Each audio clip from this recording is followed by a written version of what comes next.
Welcome to the Outer Realm with Michelle, Desrochers, and Amelia Pisano.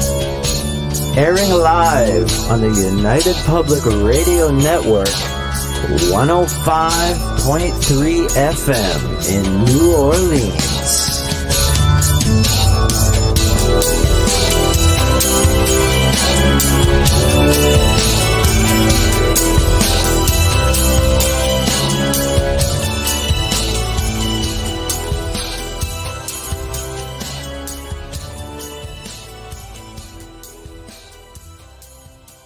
All right, everybody, it's time for you to get out and nominate your favorite podcasts. There's an amazing show I want you to consider for the People's Choice Podcast Awards. The Outer Realm in the category of Best Female Hosted Podcast.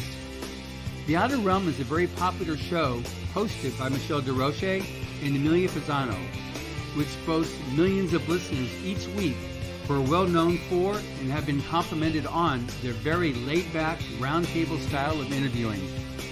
Together, this dynamic duo brings you the best of the best with guests from around the world who are well-versed within their respective fields of ufology, paranormal, esoteric, and other areas of high strangeness, and more.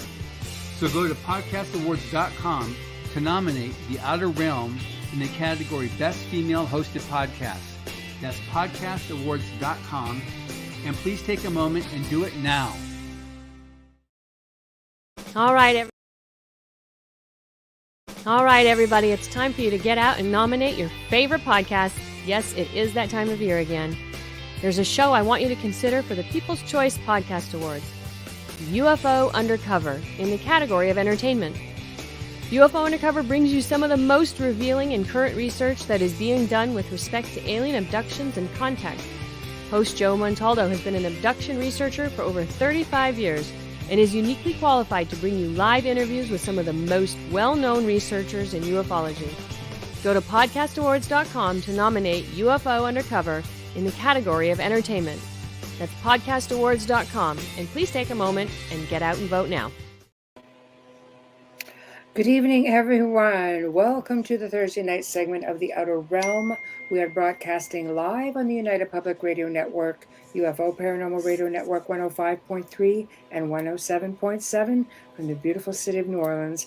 The Outer Realm is fully sponsored by the amazing people over at Folgers Coffee who have been a part of our journey since the very beginning. So thank you, Folgers. We appreciate you. Wouldn't be the same without you. Big thank you also to Dr. Snick, the sonic surgeon, a.k.a. Justin Snicker, who is, of course, the voice and the music of our intro that you just heard. He's an award-winning composer of Halloween horror, sci-fi, and dark wave electronic music, which can be found on all of your favorite streaming platforms. And, of course, I think most popular, Amazon, iTunes, Spotify, you name it. Also, big thank you to Steve McGinnis, the artist behind the banners and logos here at the show. Big thank you to him. Check him out on Facebook and Instagram. Loads of horror genre stuff, and also will do amazing commission pieces. So please seek him out. So tonight, Amelia and I welcome back one of our personal favorite guests. And of course, he's our friend, our producer, and the owner of United Public Radio. And this would be the mighty Joe Montaldo.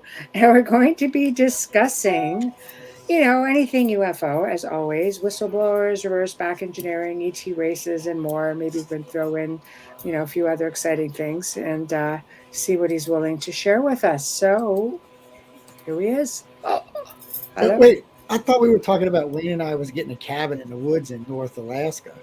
Are you going to go find UFOs out there? Oh my God!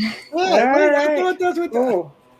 Well, I don't know. See, Wayne, they just throw you in left field like that. Just get out there and sink or swim. Just bring one back. Bring one back. Well, I'm sure. Honestly, I'm sure there's a lot of UFOs in Alaska, just like there is in Canada and other places. I had a guy write to me about a week ago saying, we know there's no aliens. I'm like, why? He said, because no one's ever seen any in Canada. I'm like, wait, what? What? I was like, so I wrote him back and said, are you sure? I said, I'm pretty sure I've heard of some stuff in Canada.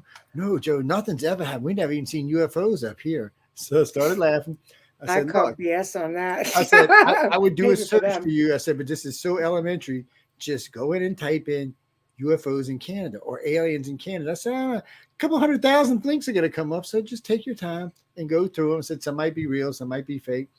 I said, they've even got, strange and weird animals running in the woods up there. He said, well, I can believe that. I said, but you can't believe there's aliens flying around. I was like, whatever. Yeah, He thinks right. El Chupacabra lives outside of Ontario.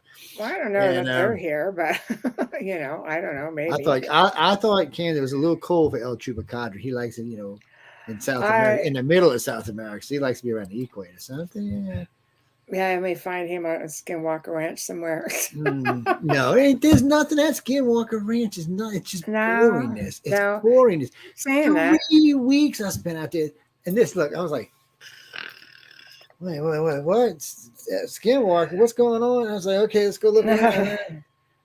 I'm not kidding you. We spent 3 weeks out there, and not even so much as a.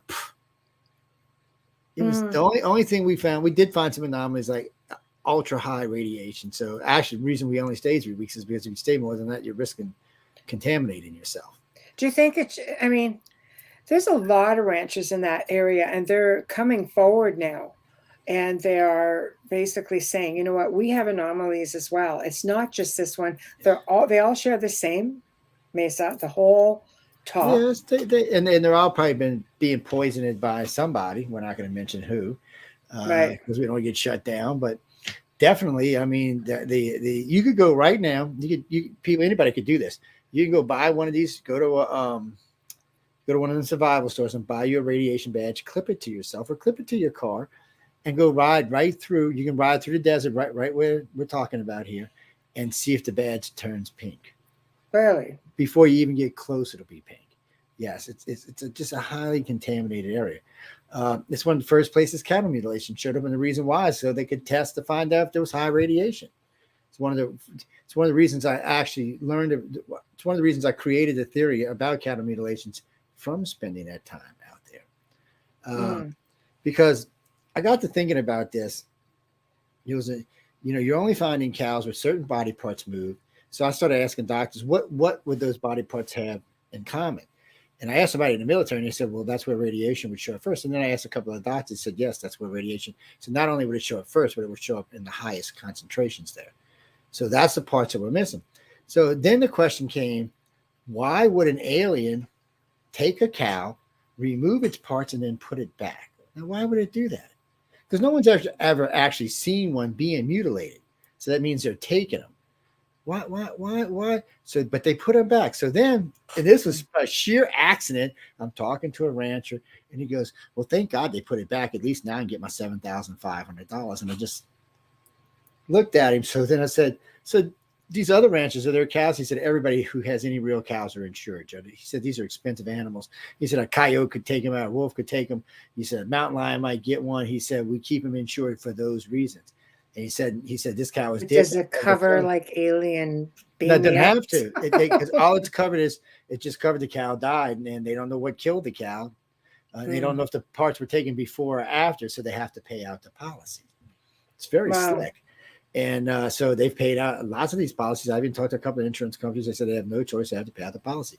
They can't say it was aliens, can they? Well, we're not going to pay out the policy because it was alien abduction. No, they can't go there. Do you think it's alien abduction? No, I think it's Uncle Sam abduction. I don't think the aliens would do it. They wouldn't need to. Thinking from the aliens' point of view, why would they remove the body parts when they could just scan them? They wouldn't even need to pick up the cow. They could just scan the whole cow and get all the information they need, just like they do with us. Right. So it's not the aliens unless they have a delicacy. These things are a delicacy and they just want to eat them.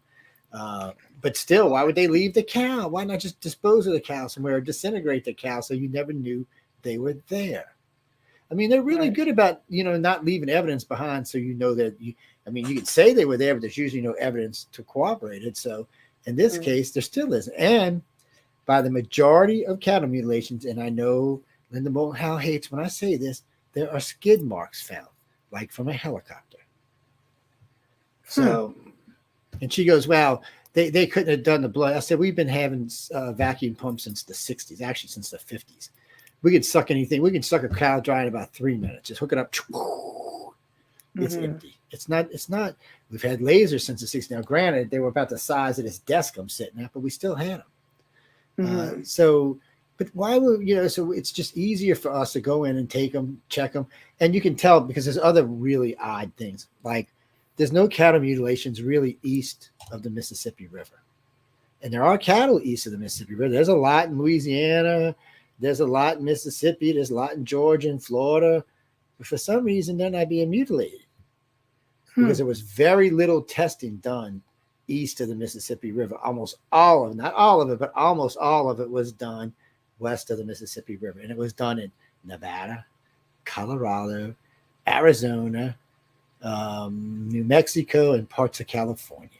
And that's where the cattle mutilations are happening at. Okay, here's a good point, Bubbles, if you want to get that. Get it, Bubbles. Oh, now you're way too low. What the hell you do, Bubbles? Bubbles. Bubble. I can't hear you.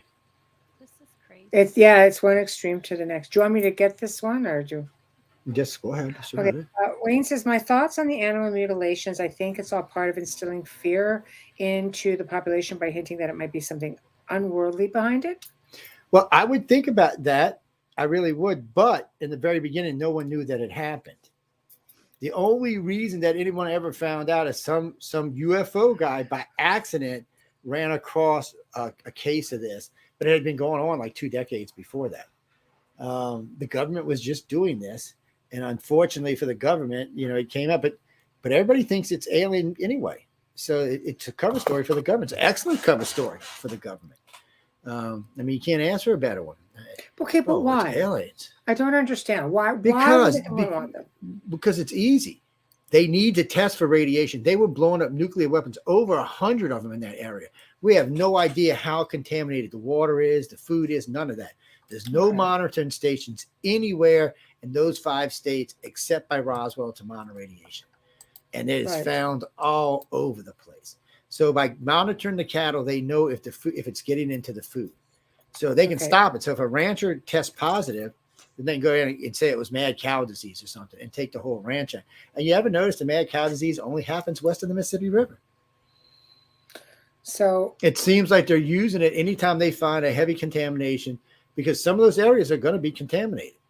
There's nothing they can do about it. They didn't know the outcome of when come on, they shoved in some places, they shoved 5 nukes in one hole. Just one after another, cracking all the way down. So this is what Wayne is saying. Was it up in this area? Is that why radiation readings are so high? Well, you know what? I have heard about testing in Canada. I've also heard about testing in northern Mexico, but you'd have to go through one of the military things to find out for sure. Right. I know in those 5 states they were done because these are 5 states they've talked about, what happened, how a lot of the tests that were done there. They even talked about the types of bombs that were used, but they kind of cut it short when they got to Canada or when they got to Mexico. And no, John, Mexico didn't have nukes themselves, but they allowed the U.S. to test in areas. We were paying them, I imagine. Is that Joe's magic? I was going to say that's actually Pal at Talk. R7 links, and I'm like, where is that? No, that's actually Pal Talk. I haven't even opened the messenger yet. That's Pal Talk. A friend of mine asked me if I'd start using it again, so I said, "Yeah, I'll give it a try." So the only reason I don't like it is they can jump on the mic, and it might actually come through on here. I don't know how that works. I don't know if they get on. I don't know if they get on the chat. If they get on the mic on the chat and Pal Talk, if it'll come through on here. Because I don't know what kind of audio this computer's got. I've not really used it for anything but doing shows. Please attempt that only during Joe Montaldo's shows, not this actual episode with the Outer Realm. Thank you. They don't have to do that for my show. They love you could do that on Friday nights with Joe. Friday nights could be dangerous, so I'm just saying, be careful. Yeah, you go right ahead and jump on that microphone. Just don't do it now. My Emily girl might come out and ninja kick your ass, so y'all better That's be careful. okay. As long as it's not on here. Oh, wait, I got 2 Emilys on Friday night now. Oh, see, there'd be double kicking ass going on. Double trouble. Are they aliens? No. They're from Canada. They might be aliens. I think most Canadians are aliens. One of them is. One of them is. Okay, so the closest cattle mutilation report is Missouri. That's pretty close. That's almost on the. That's all. Wait, that's what is it? 2 states out, huh? What's above them? North Dakota, South Dakota. What's Is that like almost in the middle of us? Well, no. Now there has been cattle reports in Wyoming, which border y'all. Yeah, And I have heard. I've also heard of them in Idaho too, but just not that many. Yeah, but that's mid central to well, west. There's nothing above that, right? Isn't that like just wilderness above Wyoming? No, Joe. There's provinces above there. There's cities. Well, no, that's not right what I at the mean. border. That's not what I mean. Like Wyoming, the big state Wyoming only has 500,000 people in it. Oh, I didn't know that. I didn't know that. I mean, I thought you were referring to the provinces here. No. So I was thinking if it's right above, I doubt they got that big of a population. So we don't have cattle mutilations in Canada, basically. Well, then y'all shouldn't have. For sure? Well, y'all really shouldn't That's have. I'm asking. Technically, y'all shouldn't have because y'all have never tested a nuke. As far as anybody knows, the Canadians have never tested a nuke. As far as anybody knows. Now, I'm not saying the U.S. did not go up there and test nukes in y'all's big open wide country. Yeah, this is not going to be testing any nukes here. We have enough trouble.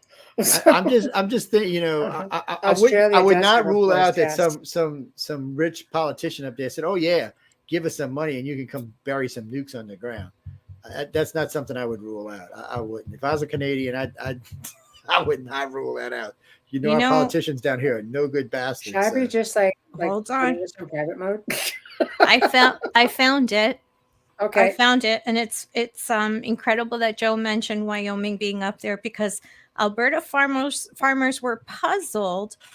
It's September 28th, not since 1995 in Saskatoon, a series of cattle mutilations near St. Paul, Alberta, has farmers in the area scared and skeptical, and it went all the way across Alberta and Saskatoon. So that would be about where Wyoming is. Because our own, I don't think our own would do that. Well, all that means is you tested clear. That's not since 1995, though. Yeah, if there's been none since 95, that means y'all tested clean. That's 28 years ago. Now, in the U.S., there haven't been any really that recent. And the ones that have been kept hush-hush because the farmers don't want people walking around on their ranches and messing with stuff. But I liked what Tamara said. Y'all could have toxic waste buried all over the damn place. Well, she said they just did. Yes, because I know y'all were involved in it. Toxic waste, yeah. Yeah, I know Canada was involved with it. I know the U.S. was pretty heavy, too. Well, U.S. is supposed to be just buried the rest of what it had. Jade. Hello. Sorry. Hello, Jade. Hi, How Jade. are you? Hi, Jade. Thank you. That's Jade. Your name in Italian is Giada. Giada. Just say hello, it's Giada. We actually have Jade in Italian. I love that name. That's why. Okay. I don't know, but the cattle mutilation thing is just a weird thing because you can't find it anywhere else in the world. They said they were going on in South America, in Mexico, actually, but they were busted, found it out that the guy was scamming the insurance company, and he was just shooting cat. Well, he was just doing weird things to cows. He had them in a big water tank, and he would take them out and say, "This is how they were," and then say they were dead and collect from the insurance. Right. And somebody went to go skinny dip in the water tank, the guy and his girl, and found a bunch of dead cows. Oh. And called the sheriff. That's how everybody found out. Oh. It's weird. It's weird because you always have to look for the answers first.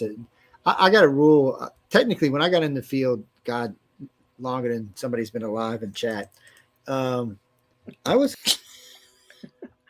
Thank God. Talk too much. He's and telling tales. Just disappeared. Whoever you insulted just deleted you off the screen, JoJo. I know. We'll just wait for him to come back on. You're still talking? What are you doing? Don't ask me what went on there, girl. I don't know. I guess to keep the screen. The screen just threw me off.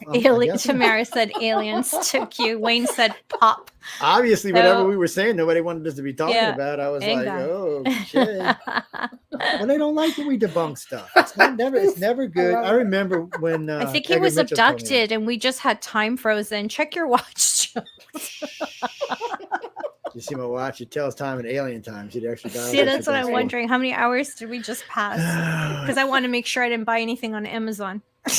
We'll know when you see that alien baby when Versace's staring out the window at that little baby going, hey.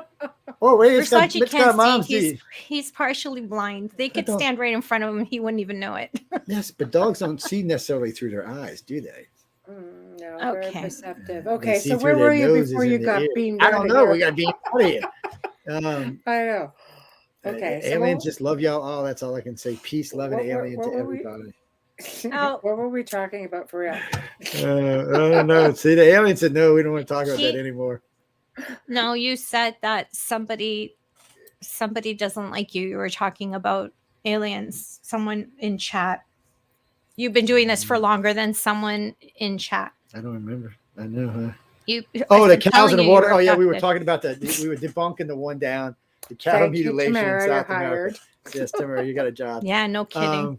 Cow soup, that's pretty good. No, but when they went to go skinny dip, and that's what they found, and they reported it to the local sheriff, there was something like 140 cows in this thing. Wow, I'd love to see how really? big this water tower was. And Wow. In a but- water and tower. this guy was a general. He went to prison, by the way. He was a lot of money he had been scamming. He had already done like 30 cows, and I think he was getting like 10 G's a cow because there was some type of they were the short Mexicans with the they had the horns that came out the side, but they had colored layers in them. They're really sought after for making jewelry and stuff after. So not so much for their meat, but for their horns, which is strange. But he was killing them and just selling them. He was removing body parts and saying, "Hey, I found them here. Look, their skin's all wrinkled and melted, and these parts are missing, and the blood's missing." And he had a good scam going. He just should have quit for a while. He went too far. Crazy is what he did. I think he was trying to do the whole herd. That was insane. Okay. So getting back, Nights. I believe about you need to 5% of what's coming out right now. I'm sorry. Okay, well, you need to let us read the question. To all your audio listeners, read the question. Ours are different. You than act yours. like we're never at the meetings. No, I think Joe's been abducted. I know. Somebody stepped in for the meeting. Okay, I got this. Joe Montaldo, hi Knights, welcome back. What do you think about all the reports coming out on disclosure? Ooh, how much time do you have? Yeah, because we're gonna. No, actually, I'll be honest. I only no. believe about 5% of what's coming out right now. Most of what I see is government junk, garbage. Came out with? I'm more curious to why right now, not the military, but Congress is so interested in UFOs and alien spacecraft. The government's no more interested than they ever have been. They're the same way they've always been, and they're still not telling anybody anything. They're like, "Oh, Mr. General, you got to tell us." They're like, "I'm telling you crap. You're a senator. You're not a lifer. Get out of here." See, it's different for the military because you can say military is lifers because a lot of them are, especially if they're going to be colonels or captains or generals. These guys are lifers, so you can trust them with secrets because they're not going anywhere. But you can't really trust a senator who might be out next I term. don't think you can trust anyone, to be honest no, with you. there are I people in think the a lot of military I people would come with a price. No, there's people in the military who don't have any price. There's no way you could bribe them. There's nothing you could do for them. If I not, don't believe that. Well, if that was true, what you believe, this country would be far worse off than it is. No, today. but you're saying no one. You're making it. No. I'm not saying no one. No, boo. Okay. So when I look boo. at this, no, because you boo, you from from Louisiana, you say boo. Yes, I know it's cute. So anyway, most people are not going to have any price that's worth pricing over because they're not going to know anything that's worth knowing. The people who really do know stuff, most of them you're not going to be able to buy. You might be able to threaten, but you're not going to be able to really buy them. There are people you'll always be able to buy, especially if they're serving in the House or the Senate, places like that. They're easily bought. People that are outside the military. Yeah, this is where that most of need the the money. industrial secrets come from. Is people who are contractors for the government. Yeah. That's who usually gets them out first. Military people, especially lifers, because first off, if they get busted, they get executed. There ain't nothing else. You just get shot in the firing squad. Boom, you're dead. There's none of this other bullshit. You go to Leavenworth for a few years until you get shot, and then that's it. We still execute traitors. So most military guys, or even military females for that matter, are not going to trade out the country.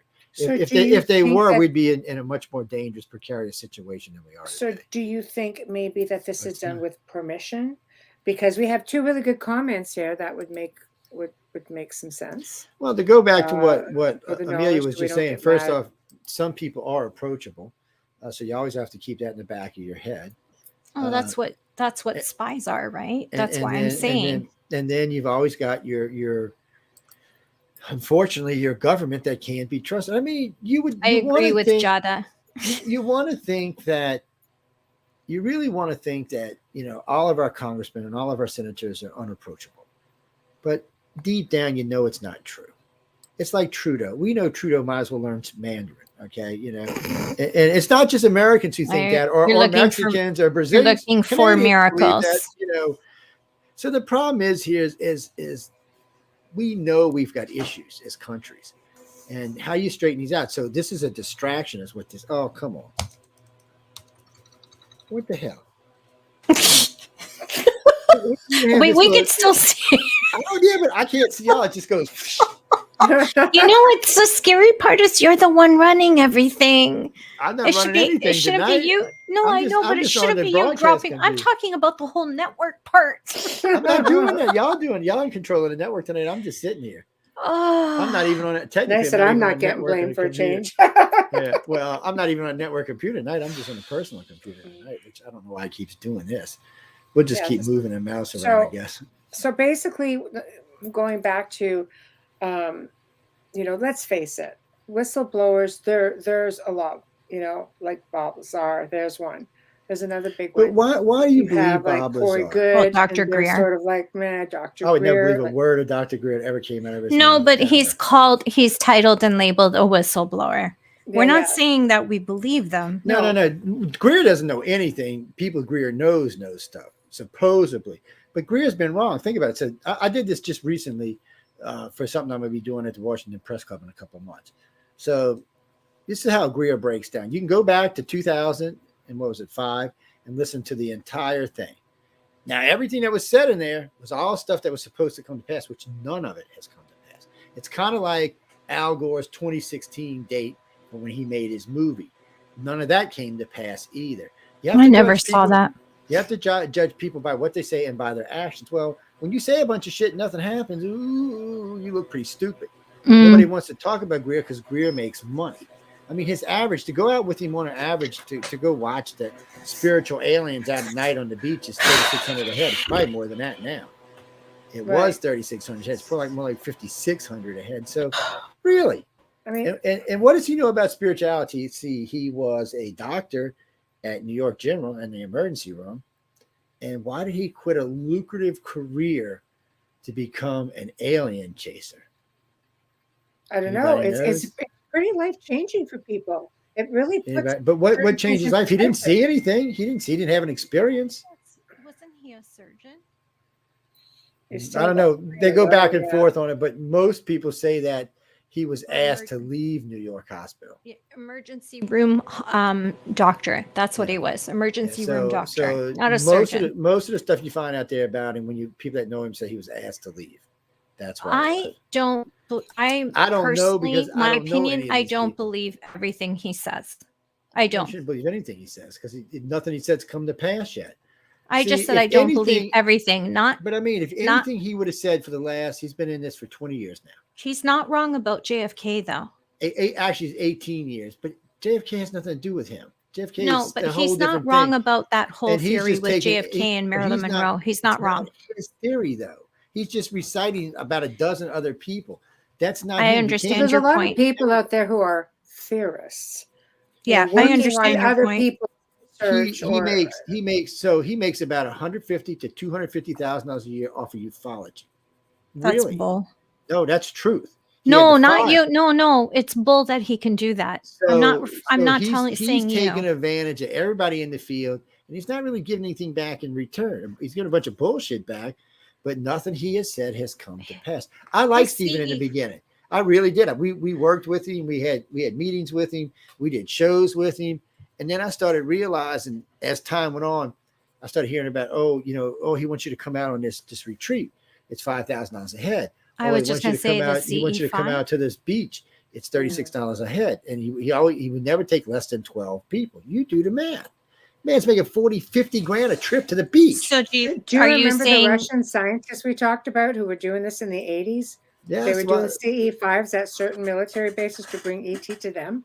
Wow. And then why would ET come to you? I mean, if you're not a contactee, why would they come to you? They're not. They're going to be like, who are you? They have no interest in you. Okay, but these people that go to these CE5 experiences and pay for, have these experiences and pay for the event are saying they've had experiences. Yes, of course they are. You pay $5,000. No, he's not. He's not creating them. And I've been He's to a not couple the only of them. one out there doing these events. So, No, I know. So when you he's pay almost that like a kind of snake money, oil when salesman. you pay that kind of money, you're going to pretty much have an experience no matter what. Even if you force yourself to have the experience, you're still going to have the experience some way. But first off, the experiences aren't in common. They're rarely the same experiences, but they're having the same place in the same beach with the same aliens. You see, that's iffy skiffy right off the bat. There's always going to be a tie into every alien, whatever it is. If the Greys take people or visit people in a particular way, in a particular manner, we've got way more contactees now to know that they do things in an order, and they're not going to change that. They're not going to change it for Steven.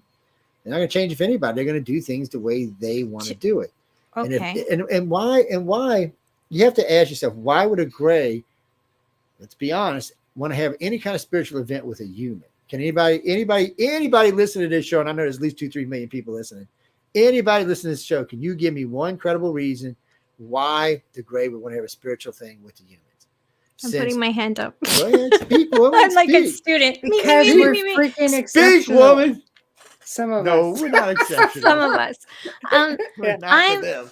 okay. Are you trying? Okay, think of this theory. All right. Now, this is not my opinion. If you're listening, watching, please, this is not We opinion. love you, This is just Amelia. something Don't I'm worry. throwing out Just there. spit it out there, baby. Do you think that perhaps Dr. Greer is working with someone who can lab something out there as an experience? Well, Maybe they're not Grace. Maybe they're something. they're probably being mill-labbed, but Greer's Greer's got himself in a Private precarious road. situation.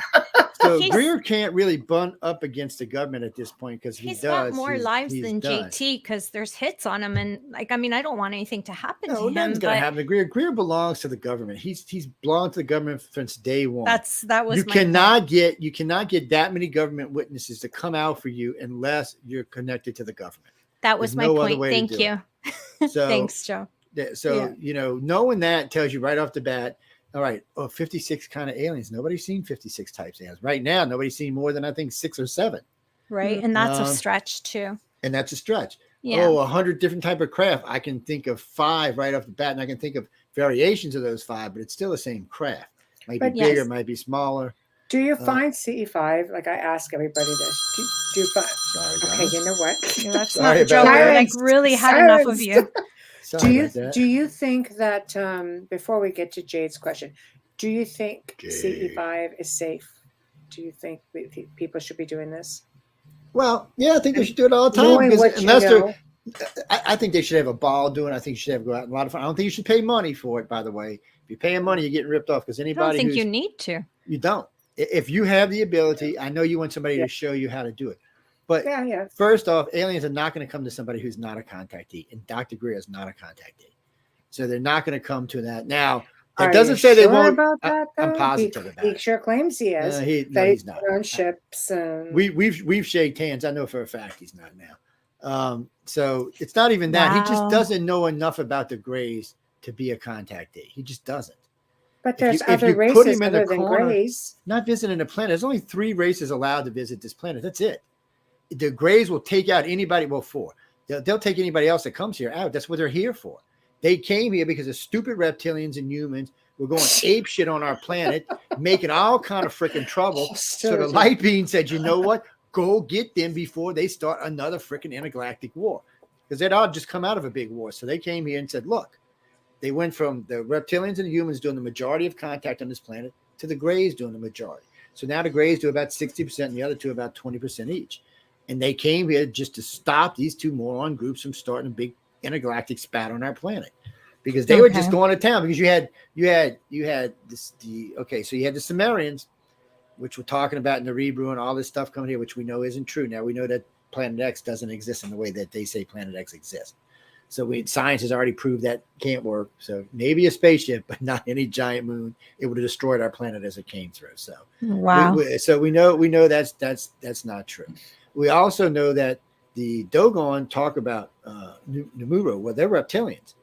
The Sumerians talk about a human type race that was here. But And both of these are like next door to the. the each. But we got to remember what we're talking about here. We're going by age. These 2 were around 6,000 years ago. So the Sirius, so is the race from Sirius. Well, There's a lot of ancient stuff with them. Okay, Sirius are the humans. So you got to remember, this is what people get confused about. The humans have colonies all over the place, just like the Greys do. Hopefully, we didn't lose y'all, but they have colonies all over the place, and each colony is a name, you know. So it's like the Dogon. I mean, it's like the Dog Store or any of the other ones. That's reptilian colonies, but that's not where they're actually from. But it is still reptilians. The humans and reptilians have quite a few colonies around. And that's why so many people got confused in the early days about what's an Anunnaki, what's this, what's that, what's this, because they didn't realize that they were going by their colony name, not by the race name, which, by the way, no one knows. To date, no one has ever repeated the human aliens race name, for that matter, the reptilians either. They've never told us. Mm-hmm. So you can go ask a lot of people, and they may come up with some bullshit names, but you will not find it in any group easy. of Our network owner would be really upset that you're cussing right now. That's right. It's he can cuss though. So but you'll never find any coherent group of contactees that will give you a single name on the humans or the reptilians, because they don't have them. They'll give somebody will tell you this, somebody will tell you that, somebody will tell you this. But if it's a real name, then all the contactees would know it. Mm-hmm. But they don't. And I don't know what the reason is why they haven't told us. I know they've told quite a few times that the Dog Store and all the Dogon is just it's just a colony. It's not where they're from. Supposedly both races are have several colonies. Actually, from what I understand, several hundred colonies. So when they're visiting here, it's still the same race. It's just a different colony. So you might have someone from Sirius visiting the planet. You might have someone from this group or that group. And remember, they have different names for them than we do. So why would we call them the name? So we're naming these for the aliens. Well, Jade has a good question here. Very good question. Jade asks, Jada. I'm going to do that too now all the time. Jada. I'm waiting for her to whip out a lightsaber. Jada. Like Jada De Laurentiis. It's Jade. What if we can't pronounce it because it doesn't have an audible enunciation? I will not rule that out, because there are parts of their language we're not going to be able to speak. And remember, for the most part now, they don't speak anyway. They're telepathic. But I would not put it past it that it is something, because I know with some of the human and some of the Greys names, their names themselves are unlegible by a human. We can't pronounce them. We can try to pronounce them. So that's why you hear me sometimes give them shorts, like that's Bob. Well, that's not actually Bob, but that's what we call him. So, but a lot of contactees name their visitors themselves. That way they don't have to try to learn some name that's 360 characters long with 50 syllables. There's just no way we can pronounce it. Our minds have not evolved to that state of being yet. But we're getting there. I mean, we're doing better. Look, every year we're doing better. More and more people are coming forward. More and more people are sharing their part of the story. And to me, it's always been the same thing. I listen to every abductee and contactee I can. Currently, the organization has about 114. We just counted because I guess got a new computer to put them on. And so the thing of it is we just look for things that the same. We know there's going to be differences, but we also know there's going to be the same things. All contact are going to have same variables in them. The way they pick you up, the way they knock you out, the way they communicate with you, certain sights, smells, and sounds, certain colors are all going to be the same thing. And knowing those is the difference between knowing what a real contact is and what's not a real contact. And the other problem is, we got a couple of problems. One, we do have a government out there planning false contactees. We also have a problem with people, how can I say this politely? People who have had a kind of life where this is actually a better thing than their life.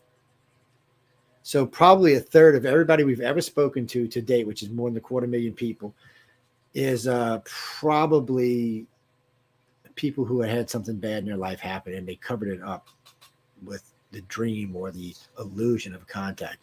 I cannot tell you how many times under regression that some type of abuse came out. And it's a lot of different kinds of abuse, not just one kind, but a lot of different abuses come out. And it's hard because I'm not a psychologist. All I can do is refer them to someone. It's not my job. And there's no covering the memory back up at this point because it's fresh, it's strong, it's streamed. You've lived the emotion because the first time we make you go through the emotion of the contact. So it's there now. It's a wait life a thing. second. Excuse me. You just said we make you. Yes. why I work with ICAR. It's not just me. There's lots of us out there working.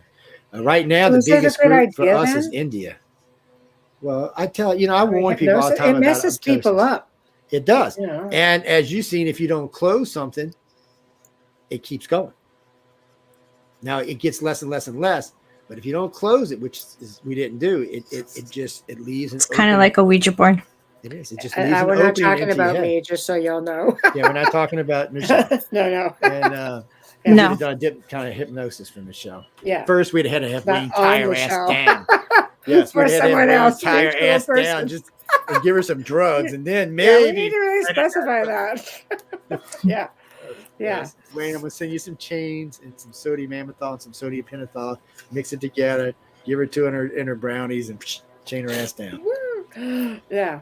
Yes. Wow. Then we might be able to hypnotize her. And still, You have to have her eat those brownies first. Michelle's Well, not a chocolate fan. Well, we'll do something. Maybe some blondies or something. Maybe No. something we know she likes or something.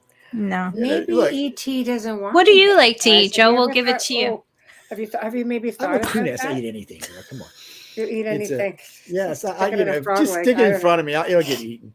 You It's, will too. It's You don't want to leave anything there. that's right. When you come from where I come from, you'll eat anything. That's just part of life. Download already thing. I no, but It's seriously, maybe not everybody is meant to remember. You know.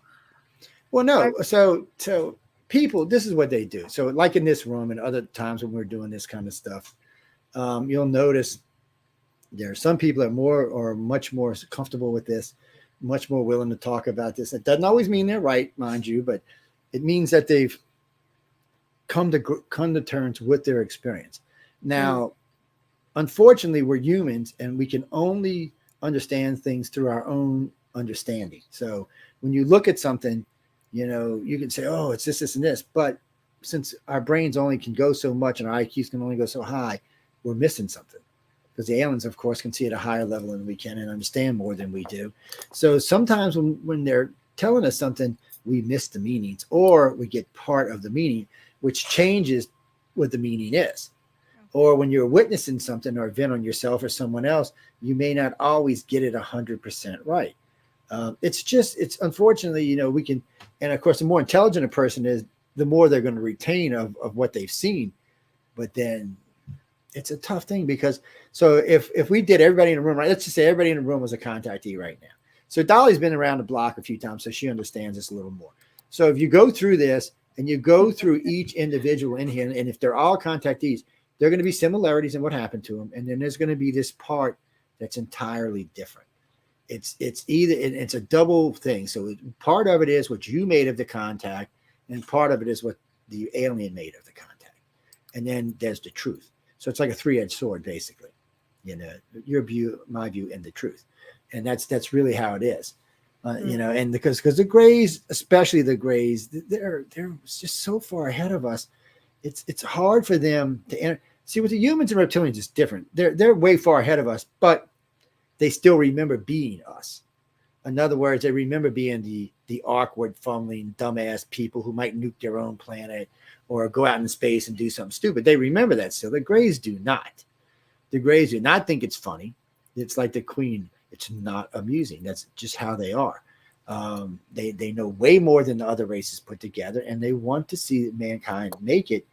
But you know what? If we don't, well, so be it. There's other races to deal with. Would you say that there are more contactees than not on this planet, or less? 15% of the population is contactees. Okay. That's it. There's no more than that. And the reason why is that 15% fits a couple of rules. One, there's a segment of children on the planet right now that seems to be moving at a faster, higher, bigger pace than everybody else, all by else's kid, which happens to be around 15%. It's just, and then when you get into the blood types and all, they fall into the 15% range as well. And there's a few other numbers besides that just happen to fall into that range. See, they don't need 8 billion people to save the human race, but 1.5 billion would be nice. That you could start several colonies with that, or you could intermediate them. And I don't even know if they're going to start new colonies with. So they may just stick us on colonies with other aliens. They're not going to leave us. Put it this way: this planet won't be ours forever. We're gonna live here, but eventually they're gonna move part of it. Something's gonna happen to the majority of the race, and there's a lot of different. The Holocaust dream goes a lot of different ways, but something's gonna happen to the majority of people on this planet, and then it's different. Some of the humans will stay here, some of the humans will go off world. Okay. Some of the humans are already off world. That's the real kicker. When you die, they just upload your consciousness and take you off world. So there's no need for a lot of the stuff that people say there's no need for, because simple. When you, at the moment of death, they suck you up, either put you on a disc or put you in a body, and away you go. You may stay in a disc for a long time. You may not. You may find yourself in a new world in a matter of hours or a matter of days. But still, you just don't know. But that's what I'm saying. And before anybody asks, no, they do not ask for permission to do it. And the reason why is, one, they probably don't need to, because whoever they originally started abduction 200,000 years ago probably already gave permission for the family. So you're out. You don't have any rights in this. Your rights have already been given up through your family line. They're going to take you and do what they want. Well, why the word abduction? Why is that such a strong? Why isn't it and contact? we don't use why that. isn't it being? It is an contact. Experiencer. So for people like Dolly and myself and others, it is contact. It's not abduction. But for mainstream anything, it's alien abduction. They don't want to say alien contact because one, it's too comfortable. It is too comfortable. Yeah. And one, it takes away a lot of power from the media. So by saying abduction, it gives the media power. If they say contact, it takes it away from them. Yeah, abduction sounds fearful. Yes, and it gives it to people like us. So it's one of those things.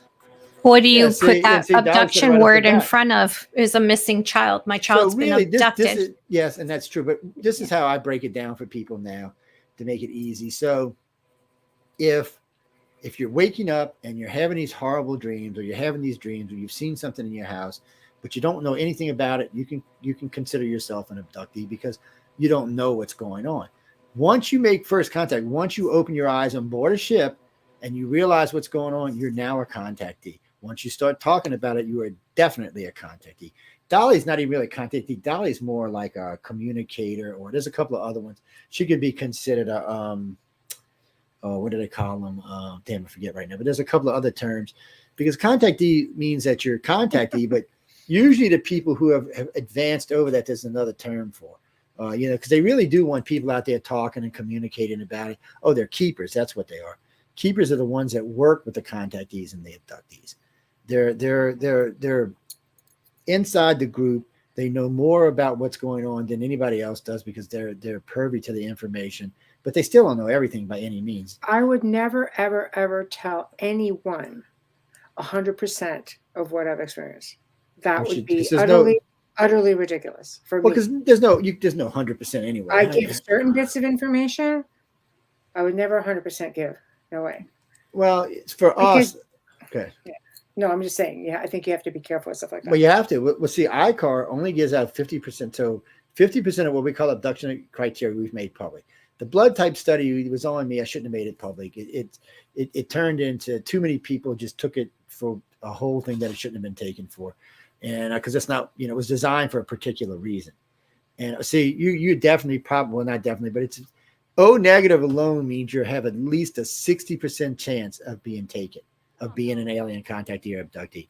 Being RH negative in general really ups your chances. Need to think about that. But before anybody says anything, just because you're not a negative don't mean you can't be taken or won't be. Positives get taken too. It's just, this is the weird part. RH negatives only make up 15% of the world's population. That's it. But they make up 65 to 70% of all contactees and abductees. Figure that one out. But there's still 30% that are positive that are still being taken. But again, it slams it down to about 15 to 20% of the world's population, which means aliens don't care about the other 80%. They just don't. It's cannon fodder. It's one of them things. So if we're going to survive it, then I disagree with ICAR myself, and I'm one of the damn directors. Do you see what you just said? I get more trouble for giving out. Okay, this is a good point. So in the old days, I used to get in trouble all the time about what's abduction criteria and what's not. You get in trouble for giving it out because it's the only way we know who's lying and who's telling the truth. So when I'm doing an interview, or any of our directors are doing an interview for that matter, they're going through a list in their head. They're going through a list of keywords, and they're looking for certain things that they want to hear this abductee or contactee say. When they hear them, then they know they're on the right path and it warrants a serious investigation. But when you give out too much criteria or too much abduction information, then people can use it against you, and you end up finding yourself fighting your way through it because, if somebody has 60% of your criteria, then it's easy to lie. That means the researcher has to work 3 times as hard because some dumbass, not mention no names, Joe, gave out too much abduction criteria. So we keep it to 50%. That's the organization rule. We voted on. I got outvoted. So. Okay. Well, we have a question. Oh, before we go, wait, before you do that, I want to say this to anybody, before anybody says anything, we do admit when we make boo-boos, because we have made boo-boos in the past, and we do change things from time to time because we found out we were wrong. As far as I know to date, we are the only organization in any of these fields that actually has even changed anything. Even though other organizations knew they were wrong, they still have not changed it. That's just sad. So before we venture too far away from the topic, then we can go on. Bubbles, can you get that? Yes, I can.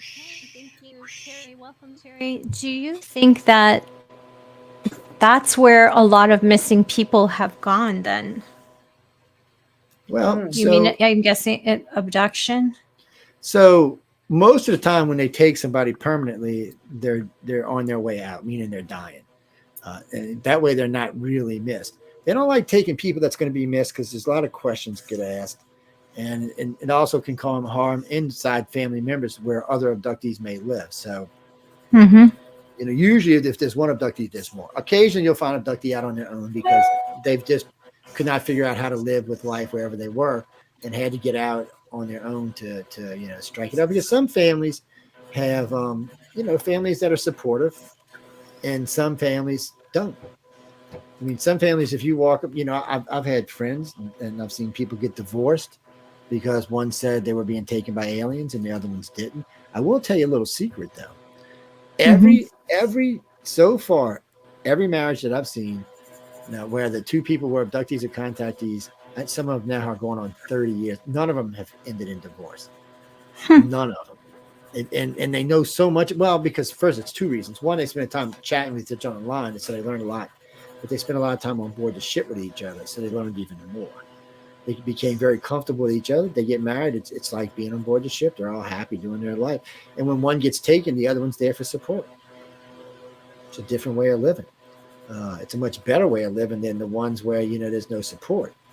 It's hard to live with somebody if you're having this happen to you and they don't believe.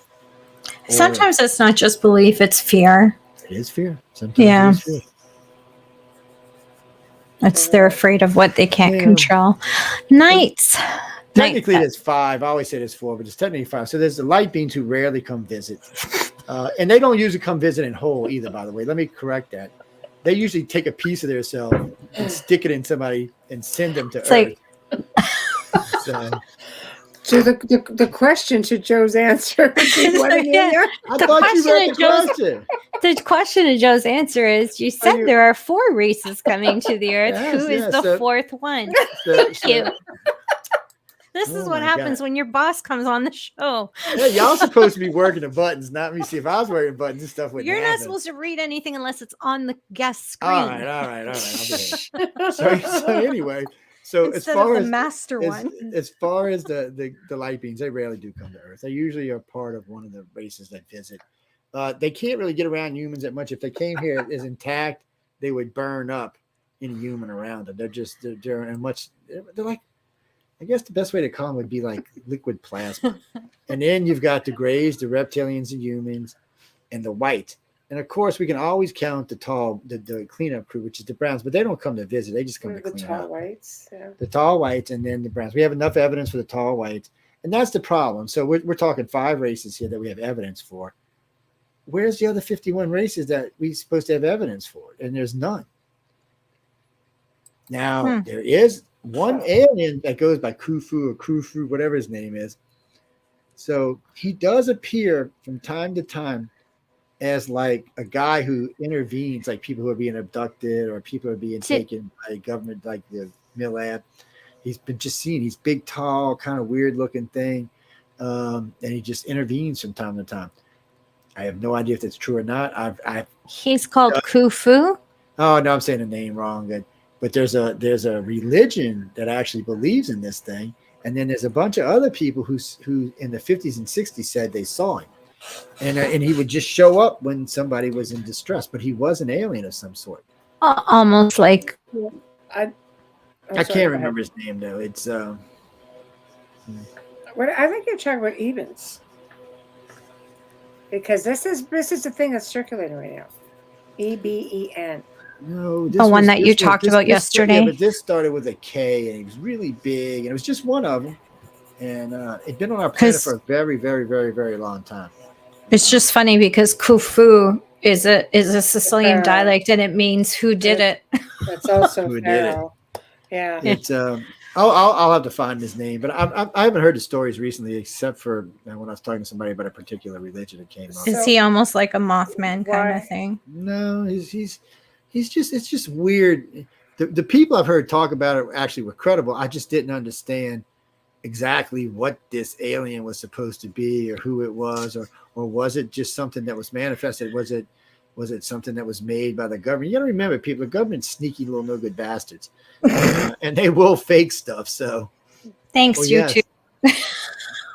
They will. YouTube loves me. They've got a big section of this as Joe Montaldo. What about the differences between, like, what do you know about Ebens, EBEN, the difference between them and the Greys? Because this is something that's going on right now. That's something somebody made. Oh, see, that's my whole point. That's something somebody made. That's why you're here. Somebody got bored and needed a way. All right, you got to remember something about ufology. You're only as memorable as your last thing, whatever your great last thing is. So you need to get in the field. You have to make something up to get in the field. If you can't prove something, you got to make something else. The Greys are the Greys. The Greys are very funny. The Greys are very nice and also very mean at the same time. They're just, look, you get in your head, they'll let you in their head, and stuff like that. They'll let you see stuff sometimes. If you go too far, they'll just smack your ass back. But they're pointed in the way they treat us. They have a particular thing they're doing, and they're very, very pointed, and they're very funny about who comes to this planet. The council and the light being sent them here to make sure this is a protected planet. So they're just not letting anybody come here. It's just not going to happen. So the only aliens that have been here have been the aliens that have been here for the last. Well, the Greys have been here as long as the humans and the Greys. Greys and humans have been here the reptilians and humans have been here about 200,000 years. The Greys probably 40 or 50,000. They were sent later on because there's two stupid races, and I shouldn't call them that in case they abduct me. But the stupid humans didn't know the reptilians were here. When the reptilians found out the humans were here, reptilians got upset. So why? Because we're prettier? Yes, no, because they're prettier, they think. And they had these great, huge libraries on this planet. As far as they were concerned, see, the reptilians had a colony here way, way, way, way back when, probably 60, 70 million years ago.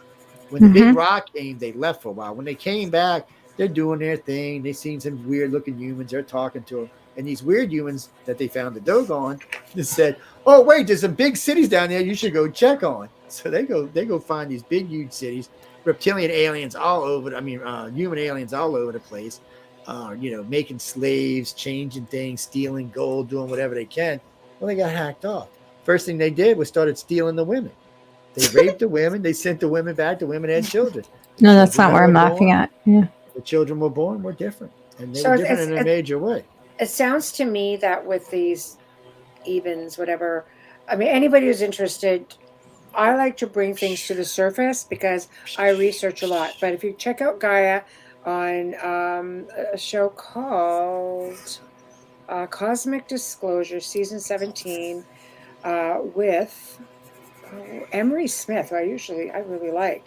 But anyway, they're talking about this. So go check it out. I'm only the messenger, but I thought while we're talking about it, I like putting out disinformation. Shame on you, Michelle. Oh, shame on Michelle. They may have the clip on. They may have the clip on YouTube on Gaia's channel. Yeah, they actually do have a clip of it.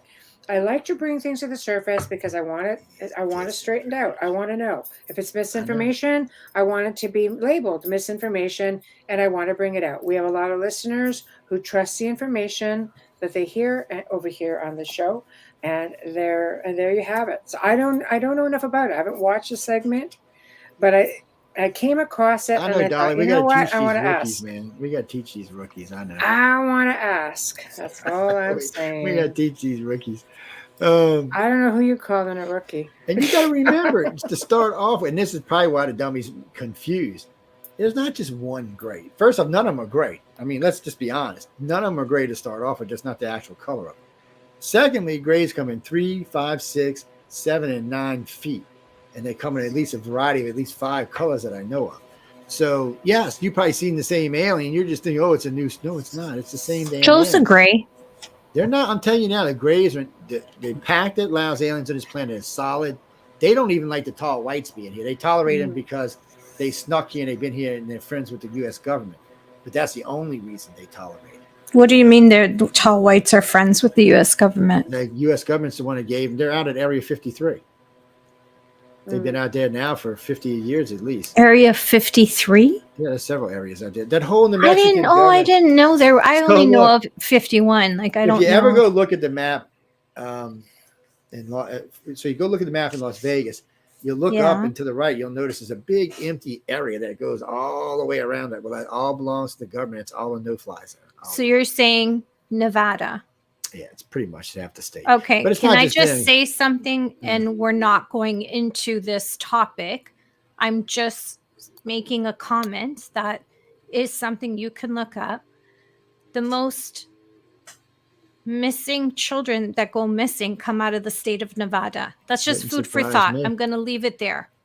Wouldn't even surprise me. Yeah.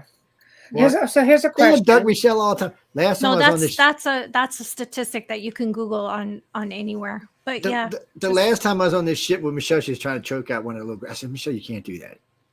What? I said they're going to make you float all around the ship if you. I mean, she got walking around like it's a cartoon or something. Like, Michelle, put the damn alien down.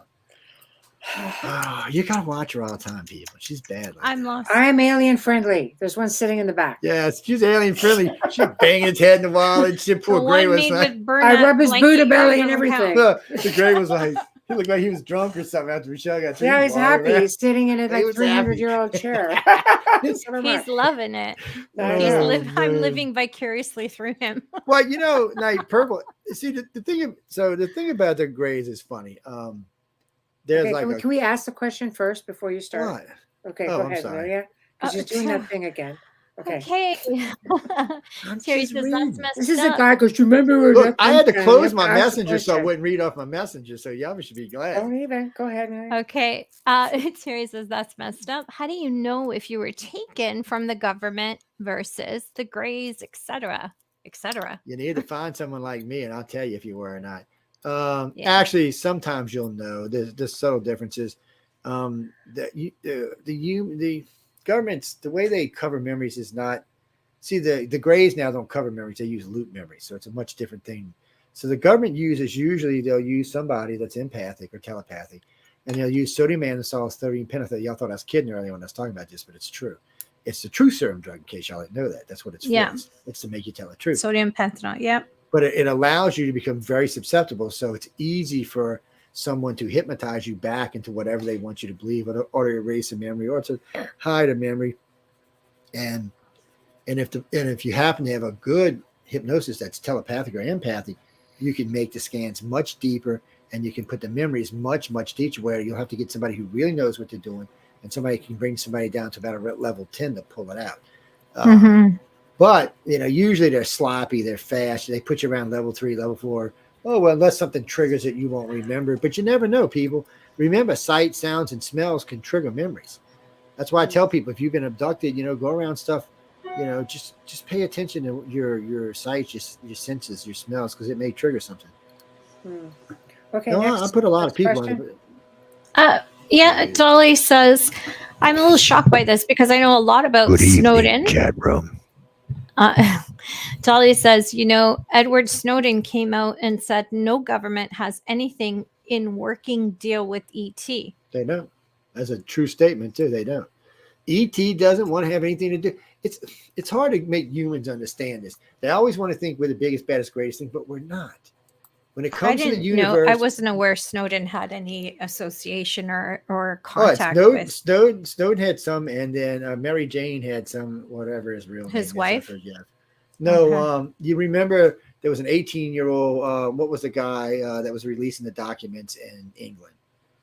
What was his name? I can't think of his name. Anyway, he's real famous. He stayed over there for years before we could get him to come over. What the hell's his name, y'all? Come on. I Um, don't know. I he's just very know famous Snowden. too. And he's the reason why Snowden did this. So but before Snowden did it, this other kid did it. Okay. And he was 18. He released all kind of documents, and some of this had to do with aliens.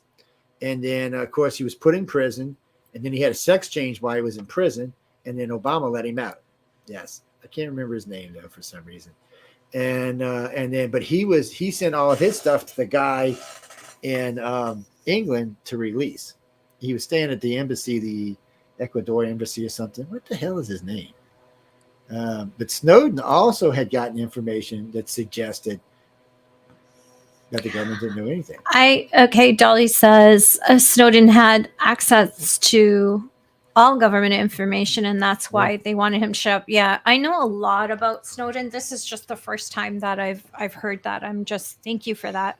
I had no idea, because everything I've ever done research on him has been regarding the privacy of all of us. You know. You know, Jade, you give us too much credit. Ants are smarter than we are. Jade is saying exactly what I feel at times. I feel like we are the equivalent They of an work ant together. colony. No, their ant colony would be, when it came to aliens versus ant colony, they would think the ants were more intelligent than we are. It's and ants are actually quite intelligent. Workers. Well, it's more than that though. They speak they can actually speak cross languages between the different ones that we can't do.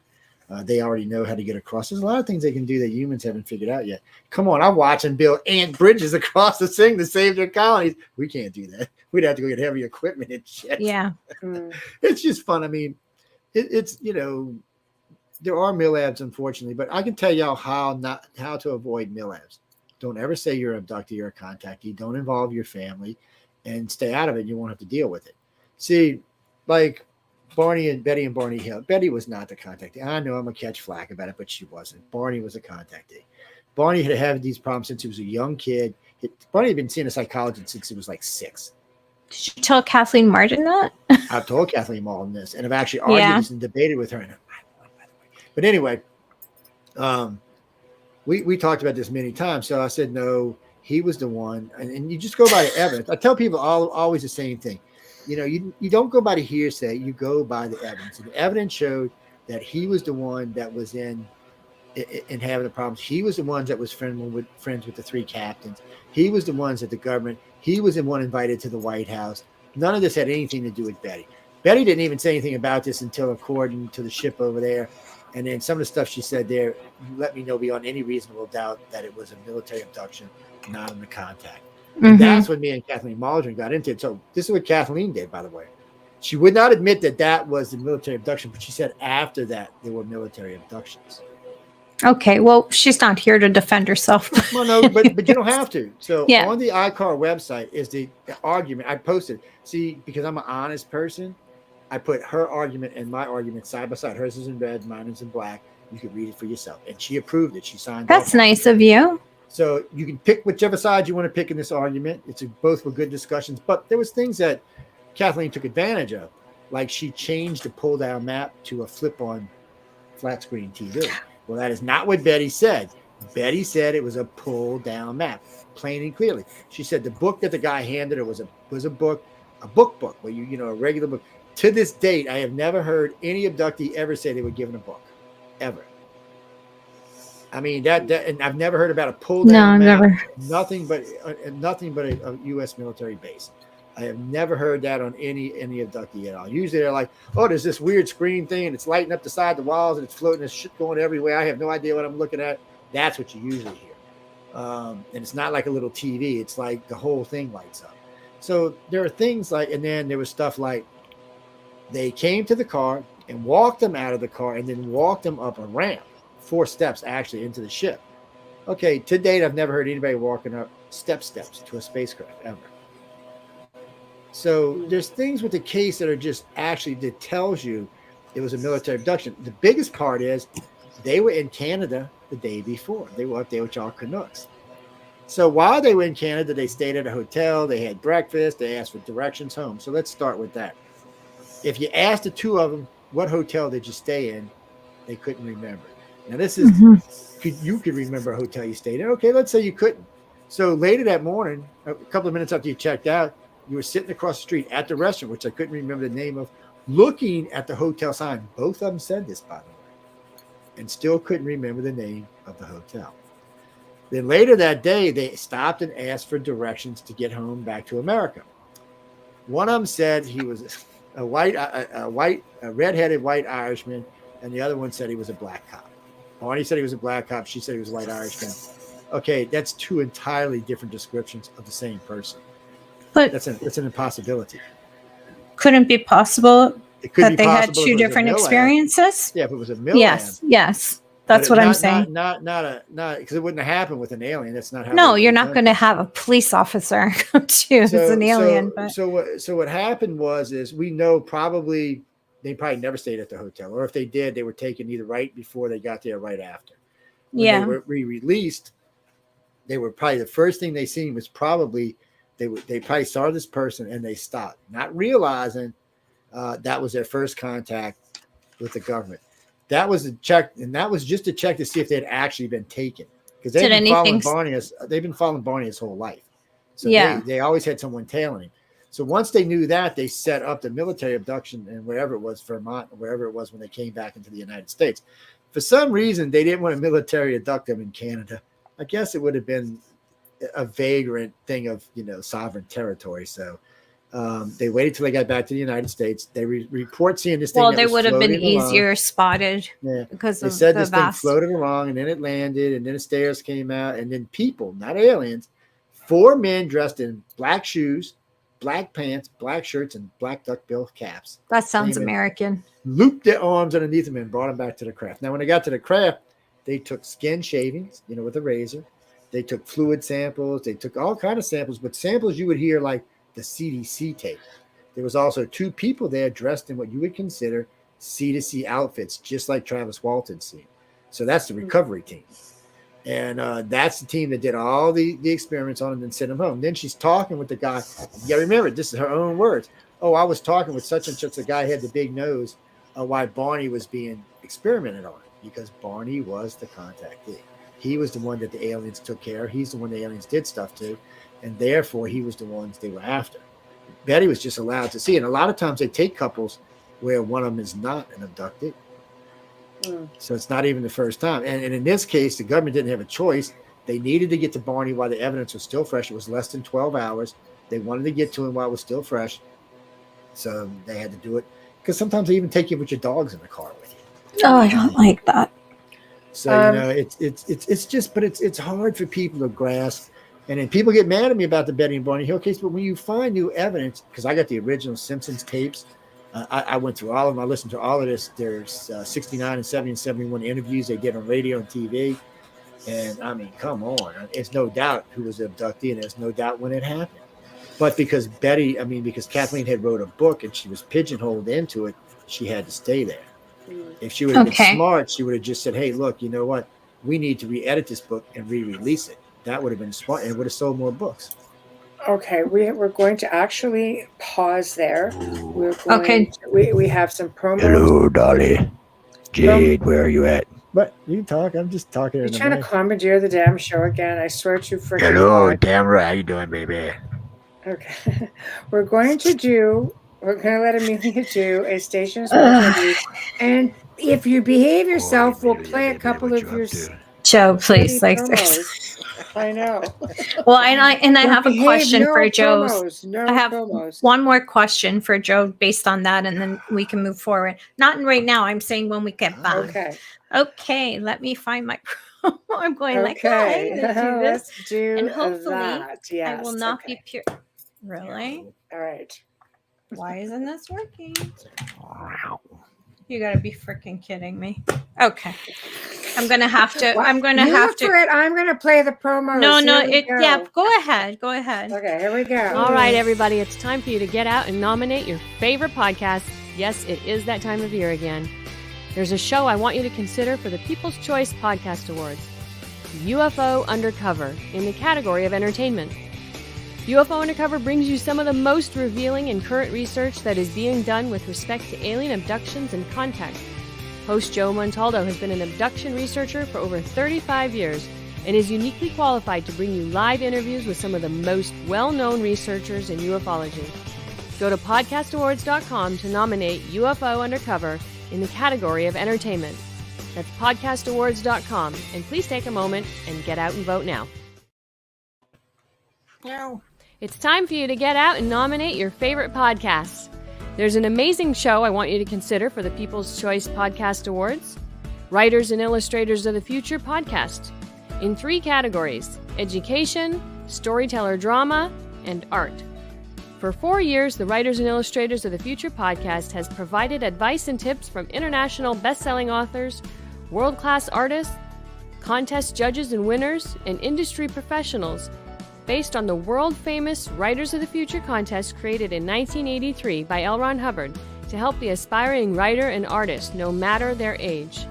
It is dedicated to the future of storytelling and art by showing that it is never too late to start, and those who make it are those who never give up. Go to podcastawards.com to nominate the Writers and Illustrators of the Future podcast in any or all of the 3 categories: education, storyteller drama, and art.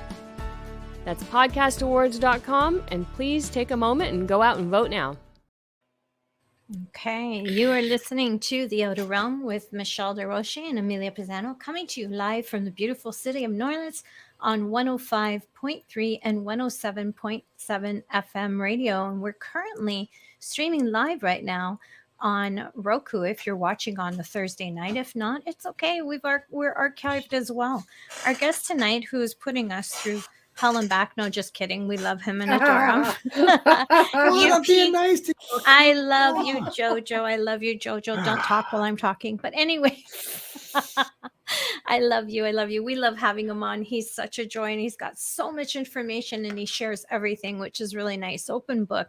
Joe Montaldo is our guest tonight, a UPRN network owner. He's his own host. He's also a producer of our show, and he runs iCar, and I'll let him explain that a little bit before he leaves tonight.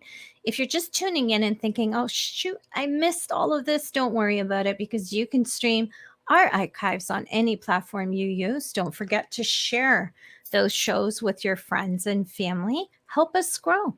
We love bringing you special guests and great topics, so we hope you're enjoying them. A huge thank you to the amazing people at Folgers Coffee for sponsoring our show and continuing to sponsor our show. We love your coffee. We love you. We thank you for your continued and ongoing support. And with that, a thank you. That music that you listened to in the beginning, the intro, and when we can get the chance, the outro, and the incredible voice, all here, courtesy of Dr. Snick, the sonic surgeon, Justin Snicker, award-winning composer and musician. You can find his music on Amazon and Bandcamp, and check him out on Facebook and Instagram, where he's dropping clips of his music so you can pre-listen before you purchase an album, or find him on anywhere, Spotify as well. Now, if you are watching us on Facebook Live, make sure you give us a like on that group. And if you're right now watching us on YouTube, please hit that subscribe button, give us a like, and share that link. Share your favorite show with your friends and family. Thank you.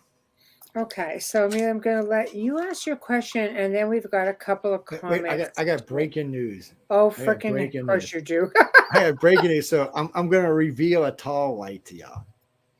And a skinny gray. Y'all ready for this? I got a skinny gray in the back. Michelle, I was going to get ready to say Michelle's a tall white and Wayne's a skinny gray. There y'all go. You never know. That's what I'm saying. You never know. Well, no, because in all fairness, because she got right here, you can't tell, but so the human aliens, and you can see some of their skulls from South America. Just skulls, I mean, they look like, they got 6 fingers and 6 toes, but they look like us a lot. Their head's just a little further back, but they have hair like we do. They have hands like we do. And they're just, for the most part, they're taller than we are. Not always. You can find some around 6 foot, but they're usually around 7.5 feet, somewhere up in there. And they're proportioned for their size. But they do look. But the original ancestors of them who came here first could not breathe the atmosphere on this planet. And the Sumerians go into great detail about that. The ones that are here today are descendants of those. So actually, they haven't really been sending any new humans to the planet. They've been breeding them here. And somebody had posted O negative earlier. Let me tell y'all something about O negative, or any negative for that. 98% of all people who get taken will never, ever, ever, ever know they've been taken. That works for me. So it might be 96 these days, because I mean the world's a little more aware today, so it might be 96. But regardless, by super majority, the people who get taken will never know, because they don't want. The reason some people get to know is because somewhere along the line they showed an interest, or they showed a lack of fear, or they were willing to help out and do something along the way, and the alien recognized, well, this human can be useful and may be useful in the future. So I am useless. Okay. Bubbles next, and then we're going to get to Angela. Okay, well, thank you. I met like 12 of Bubbles' kids on the ship. So Are you speaking? I had to just tell her. I'm telling you, he really is my older brother. And I was talking to him earlier before I started the show. So this is just a continuation. It was a warm up. There you go. No. He was very, very kind and loving, unlike you today. But he's not a brother, and if he was kind and loving. Let me give this guy's phone now. I'm not gonna talk with this guy. My brothers have always treated me like a princess when it comes to stuff like that. What I wanted to ask you, because it has been years since I had the pleasure of interviewing Kathleen, and I don't think Kathleen's a nice lady. I don't think that I understood enough about this field to ask her this question that I'm going to ask you now. Did they ever report their clothes being put on misplaced, missing, anything of theirs missing? So they had a dress. They had Betty's dress. I hate you going. So they had a dress, and they had it for, oh God, like 40 years. And they went and had it tested. And supposedly when they tested it, it tested that it had some kind of alien something on it. But the problem with that is there's no way to prove it. Yeah. What do you compare it to then, right? Besides that, it was 40 years laying around and, being moved around and stuff. So it's hard to say it was anything. Then the other thing was they said they found the location on the star map. So this tells you the person who, first off, didn't have that big of an understanding of physics or science, or for that matter, astronomy. Now, this was supposed to be an amateur astronomer. I talked with the one, and I said, well, how did you get this? And she was telling me, I said, well, you forgot the point of origin. I mean, she said, no, Earth. I said, no, the point of origin's their home world. You don't know where it's at. So how can you come back and tell me where anything else is at? You need that point of origin, and nobody has it. To date, no contactee, no anybody has actually given us the point of origin of where that ship or any ship came from, for that matter. Yeah. So it makes it tough. It's not that they don't give you hints or clues. And in some ways, I think they like torturing people. Not literally torture, well, that too, but for the most part, they just like to torture people and they say like it's like picking on you or something. Oh, well, you wouldn't understand where we lived, or it's too far away, or whatever. It's well, the Draco system. Everybody always throws a Draco system, but yeah, well, the reptilians live there, but it's not their home world. Actually, I think they got 7 colonies there, if I remember right. So it's not their home world. They've got around the Dog Star, they've got colonies all over the place, and we will too one day. Just not right now, we won't. But okay. So y'all notice before we move on, y'all got to understand something about abductees and contactees. They're never ever going to agree 100%. Okay, because again, like I said earlier in the show, there are going to be some things that are just going to be basic to abductions, or to contact for that matter, or for keepers for that matter. But regardless, there are going to be some things that are going to be unique to your experience. Some of them may be true, and some of them may not be. Some of them may be something your brain made up, or maybe something the aliens made up to make you feel more comfortable with whatever they have you doing. But it's not always going to be. So you have to, it's hard to figure out exactly, So I tell all contactees, take 30% as truth and work through the other 70%. Because you just don't know what's in there may be true and what may not be true. And their job is not to enlighten us yet, because we're not to that spiritual, not even spiritual. We're just not anywhere near enlightening yet. So if you looked at the human right now, probably the best IQ you could find on the planet is like 220, 230. That's probably the best. Okay. Their children start out with 2,000. So it's just hard for them to get with us. It would be like us trying to talk to the ant, like we were talking about earlier. We just wouldn't know how to do it, and they wouldn't understand what the hell we were saying. Mm-hmm. So they make a concerted effort to be able to come backwards. So they're talking with us on our level or on levels we can understand. But moving to their level is just not possible for us yet. Now, I'm not saying it never will be, but currently it's not. It's easier for us to deal with the reptilians and humans because, again, like I said earlier, they still can look backwards a little bit and recognize, even though it's been probably 50, 60 million years for them, they still remember being us. The Greys don't.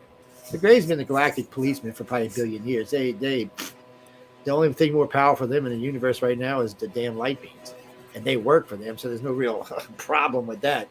So it's just all the other races, and they can do some stuff and some stuff they can't do. And the races that are visiting us are here for reasons. They really want to see us make it progress forward. They want to see us move forward. They'd like to see us join the galactic community, but not with 200 different countries. So all the aliens we just talked about, not only are their worlds united, but they have several worlds that are united to one government or to one outcome. So that's where we're going. So, well, I'm just saying the reptilians, they have 100 member worlds to their own, whatever they call their confederation. The Greys do too. The humans do too. There's probably lots of other races out there that do too, because they've all been colonizing for 300 or 400 or 500 million years. Do they have a favorite country in our world? Yeah, Russia. Really? Yeah, they all love Russia. Something about the vodka. I'm just kidding. I was going to say, it's got to be one of the most violent countries on our planet, and you picked no, Russia? Actually, they prefer to stay on their ships. No, because realistically speaking, it was Russian scientists who were doing the CE5 thing, for example, back in the 80s. Yeah. They said, we don't need to go to space. We can bring them here. And they were. So there's something there. And not just because whoever, one of them who was there was an abductee or a contactee, so that they came. See, that's what's weird about this. I tell this to contactees all. Believe in yourself, and you can call them. They'll come to you. I know. I'm just curious if they prefer a certain terrain to, come to, or see them anyway, but you anyhow. So that's the other thing I like to tell people all the time. This always gets me in trouble with the field. So no one in the UFO field likes when I say this. I get more shit over this because I don't believe everyone can see a UFO. So I believe if you've seen an alien craft, not a UFO, but an alien craft, then you're an abductee or a contactee. Because not everyone can see them. Because they can hide themselves anytime they want. So come and visit because they wanted you to remember. In the old days, when I got into this field, it used to be cover memories. Oh, I saw an owl, I saw a deer, I saw this, I saw that. And that was a cover memory. And I bought into that bullshit. I listened to Whitley Strieber and all that. And then I realized one day, they were wrong, and guess what? I was wrong. They weren't cover memories. They were trigger memories. They were memories left behind to let you know something had happened to you, and you needed to investigate it. And that's what almost every person did that had those memories. Mm-hmm. Except for Michelle. When she saw the gray, she freaked out a little bit. I didn't freak out. I said, nope. And I turned around and I went to bed. She said, not now. Not now. Be banging their heads against You're the being wall. intrusive. I'm trying to sleep. I say, no, make sure I'm sleeping first. I told them next time they got to go with I'm on better demands. Then she'll behave herself. No, I have my demands. Oh, excuse me. I'm tired. I have a headache. Yes. I Make sure I'm talking to that. I don't think they actually care. You can try that if you want. Make sure I got a headache. Oh, people! Last time she said she no was probing tonight. And I'll go to work. Yeah. No probing. Yes. No. Last time she said she's going to sacrifice Wayne. I'll just give him Wayne. I was like, what? Whatever. She's evil, y'all. I'm telling you. It's a good thing I like her because she's evil. Yeah. Whatever. No, the headache thing works good. I heard a lot of good stuff, and it's still early. Wow. I have a headache. No, thank you. Shit, we're leaving that one No, alone. We're just thank leaving you. the headache thing alone. No. Oh, Lordy. Whatever. I don't know, man. I mean, really and truly, they're here for their reasons. That it's hard to make people understand that this is really not about us. It's about them. They didn't come here for us. They came here for things that they wanted to do, things they wanted to be involved in, things, and we just happened to be in it. I don't even think the Greys actually understood until they got here what the situation was with the humans. they didn't know there was 64 million humans running around on the planet when Yeah, they but got it's here. fear. It's a lot of people are frightened by it. So It's a scary thing. I mean, who wants to Yeah. be taken by aliens? not me. But if you can deal with it, it has okay. So If you first off, you can become comfortable with it. I'm completely living proof of that. but it's more than that. You can use it to your advantage. So You can't. put it in Yeah. perspective. So we don't even believe anybody's a contactee unless they're empathic. Okay, so if you're not empathic, we're not even going to waste our time on you. I'm not even going to lie to you about it. And telepathic just means usually a lot of people who are empathic are telepathic, but not always. But empaths are the very base thing you're going to get in a contactee, because you have to remember, for at least 100,000 years, our family members have been being exposed to telepathic and empathic waves that entire time. And more than likely, the families they chose were the families that had the closest bloodlines back to theirs. So each alien group, actually, when they're abducted, so the Greys are taking the nearest family line they could find to theirs, and that's the people they're abducted. And it's the same thing with the humans and the reptilians. And those people have the best chances of developing advanced psychic abilities. So knowing that, we know all contactees are empathic, and knowing that leads to other things. So, I do construction for a living. I do radio for a living. So I know, like, when I'm in a conversation with somebody, I could be on radio, I could be on TV, it could be anywhere. It doesn't really matter. I can sense what's going on. So it's easy for me to change a situation so that it comes out on my behalf, where most people would just go spiraling till they hit the ground. Some people would just say you're a natural born lawyer. No, lawyers are not empaths. No, I'm saying the intuitiveness. I'm just making a giggle. Yes, Pete. No, Because actually, I'm a I've little had uncomfortable nephews, right now. I've had nephews and cousins tell me, you should have been a lawyer. I said, yeah, I wouldn't. I couldn't have been a lawyer because I'd end up getting in trouble with the government. Oh God, what did I do? Yeah. No, whatever. It would have been a bad, sad, scary scene. Is what that would have been. But the aliens love us, sort of. They love their contactees. They really think the Greys really so think reassuring. the Greys really think that, like, Amelia's like Versace. They love you the same. They don't think you're an equal by any means, but they do think, and they think of you a little bit more than a pet. But they kind of the human aliens, to start off, think of you kind of like as their dumb trash cousin. And every now and then they find one of you that they really, really, really like. That's a first. I'm being honest. That's how they think of you. And except for a few of y'all, the human aliens really, really, really, really like. I don't know why they liked Hitler for some reason. Yeah, and y'all don't have to believe me. Read the book Mon Kampf. At all. Well, listen, read the book Mon Kampf, and you'll find out what I'm talking about, because he talks about two fair-haired, blue-eyed angels that used to come tell him how to conduct his experiments. Doesn't sound like aliens to me. Sound like white aliens to me, or human aliens is what it sounds like. And around that time, they were building stuff along what we would consider spacecraft today, even though none of it ever worked. But think of it this way. Germany was the most advanced country on the world the century before last. So if you were coming to visit, if you were an alien race going to visit the most advanced person in this country, it would have been the Germany. And they weren't Nazis then, they were just Germans. It was before World War I. Somewhere up in there, they recovered it. They got their hands on a spacecraft. And you can tell, because between 1911 and 16 or 17, they tried building every type of saucer you could see. They built like 7 of them, and just bam, bam, bam, bam. One was a tank, one was a boat, one was a plane. They couldn't figure out what to do with it. And then all of a sudden, of course, we had World War I, and then their technology started getting faster, higher. As we went into World War II, they were far more advanced than anybody on the planet, and still on that track. They were on track to have the nuclear weapon the first time, the jet the first. Technically, Germany should have won the war. They just got greedy and went after Russia. Germany don't go after Russia. We're all goose-stepping today, every one of us. They would have won for sure. Because they would have developed a nuke first, they would have developed a jet first, and even with a nuke, even with America as big as it is, nukes are still nukes. And so maybe the aliens intervened on that behalf. Maybe that's how they wanted it to fall out. It's very strange how all of that played out, how we got those scientists, how we recovered one of their craft. I would bet you even money that the crash saucer at Roswell was recovered from the Germans. That's one of the ones they recovered in 1900s. I would bet you money it's the same craft. And that's the reason there was 2 crash sites, because we got our fingers on it. We were trying to learn how to fly it, and the Greys came down and said, wait, stupid humans. I don't think they say stupid humans. Stupid humans. And Okay. so they got in the ship and were trying to show the okay, we'll say the emotionally stunted humans how to work this craft.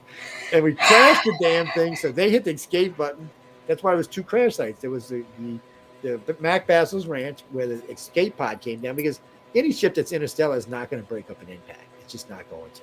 It could hit a damn mountain and it's not going to break up an impact. The things that have to be built at to withstand micrometeorites is not going to allow it to break up an impact. So the thing that broke up was probably an escape craft or a shuttlecraft of some kind. Then they found a craft in Corona, Arizona, completely intact. So, or Corona, New Mexico, I'm sorry. That's what the actual crash site was, the one that was really the one we needed to talk about. But nobody talks about it. The only reason anybody ever found out about it was there was a Boy Scout, the 2 Cub Scouts and there, 2 Boy Scouts and their Scoutmaster was out doing a walk through the woods that day. Mm-hmm. When they seen the craft, they got on their radios and reported it to the police and to other people. So quite a few people actually, because it was just standard walkie-talkie, quite a few people picked it up and heard it. And then no one's ever heard from the 3 since. Never again. And they closed off the whole area. Very little mention of it. Because they closed off the whole area and said it was a chemical spill, and that was the end of that. Same way that, it's just, and because, I mean, really, think about the Greys. And the Greys are crossing cosmic space and are going to land on the ground and break up into pieces. No, that's just not. That sounds like something we would build. Mm-hmm. And then it's like this yap stuff. Every other week now I hear about a space craft. So I've said this 100 million times. That would mean that the aliens have a worse flight record than the FAA. Right. That's a really good point. I mean, so you're telling me you can cross intercontinental space and go here and go there, but you can't land on Earth? No, come on. No, that doesn't make any sense. The only way that you could make that make sense is if there was a war going on and somebody was shooting the damn things out the sky. Not us. I don't think we have the technology. But this is Dolly's got a comment here. Sure. Back engineering has been an arduous thing for all government. They have recovered craft. They still can't get in. Yeah, and that's probably because the aliens still in the damn craft beaming back and forth. Well, so put this in perspective. About 10 years ago, I went on an investigation outside of Austin, Texas. There was a saucer there. There was about 25 of us that seen the saucer. We wrote it up. Most of it got pulled off the internet, but still, we wrote it up. We took pictures. We did a couple of things that was there. And then they built so we came back, I don't know, 6 weeks later. They had built a metal aluminum building around it and then put 2 big barbed wire fences around it and had guards all over the place. So we were like, well, guess what this must be? So by some weird stroke of luck, the guy in charge of security there was a good friend of mine from the Air Force when I was in the Navy. We were drinking buddies. So I said, look, I was here and this is what I've seen. He said, come on. So he took us. And there was a little alleyway and a little tunnel that went on. He took us in and showed us. And it was still there. I said, has anything happened? He said, no, nothing's happened at all. He said, it's just sitting here. He said, we thought it crashed. He said, but we're not even sure that it was actually crash. And I said, well, what it was, we don't know. So I don't know. It had to have been about 12 or 14 weeks. I get a phone call. He calls me up. He said, there's aliens in it. He said they came out, they walked around, got back in it, and we haven't seen them since. And I'm like, what is it? It's just sitting there. So to put this in perspective, a couple of years before this, I got a call from a friend of ours in Tampa, Florida, who had seen a decent-sized triangle off an island off of Tampa Bay. So we all went down. We had it was like, I think it was about 16 of us that went.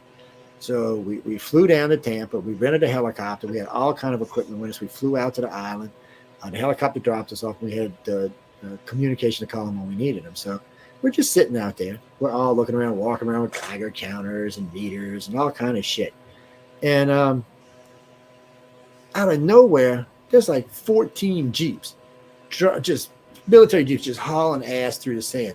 As they're approaching us, a friend of mine, Donald, looks up and he says, Joe, what the hell is that? You see this black thing. It looked like a rain cloud. It was so big. I mean, it was just freaking huge. And I'm like, is it? Because we both thought it was a rain cloud because it was like dark, black, gray. And we watched this thing as it came up. It covered the entire island. I think the island was at least 5 miles across. It covered the entire island without anything. They took us to a little place on the island where they took us down. And then we got in the tunnel and we rode for, I don't know, about 4 hours. And then we stopped and then we were being interrogated. They took all of our equipment. They pulled all the hard. They didn't give us anything back, even though they said they were. And we watched them pull hard drives. They still didn't give us it back. They're like, screw you. They destroyed one camera I had with me. It was at least $6,000. They just destroyed it. And they kept us. I don't know. It felt like forever. It was 4 or 5 days. I think it was 5 days when we finally. So they said, all right, we're going to release y'all. Sign this, non-disclosure. I said, I ain't signing shit. And I said, even if I sign it, I'm still going to talk about it. This guy said, you want to go to jail for life? I said, well, you know what? You won't be able to release any of these guys if you put me in jail for life. And the guy just kind of looked at me. He said, well, you know what? You're not getting any of your equipment back anyway. All it is hearsay. Get them out. And you open the door, and it's all bright and sunny. And we're downtown Tampa, Florida, is where we're at. And we just all walked out. I still remember, dude, Chris called the helicopter guy. I want a refund since you didn't have to fly us back. I'm thinking, dude, that's the first thing you think about. And but that was a well-documented case. And MUFON got involved. A couple other groups got involved. It was very well-documented. We had all kind of weird shit on our skin from whatever that black thing that flew over us was. I still remember they took the shirts and had them analyzed. It was 11 different chemicals, all found on Earth, but just weird combinations. Nobody knew what the hell it was. It was almost like somebody drenched you in like dishwater soap or something. It was really strange. It had this weird smell, it had this weird feel. The problem was, I don't remember 5 days. I remember 1 day. Wow. That's all I remember. I don't remember any more than that. I remember 1 day. We've tried recovering through hypnosis. I still remember 1 day. Samantha remembers, everybody pretty much remembers just 1 day. It was the day we were picked up, the day we were interrogated. That first day was like 24 or 26 hours, and then nobody remembers anything after that. And so far, no attempts at hypnosis and been able to get anybody's memories recovered. Now, we have never gone below 6, and maybe one of these days we'll have enough trust to go to 10, but it was so weird. And it was almost like we were set up because we kept getting this and we got the message. So we just took off.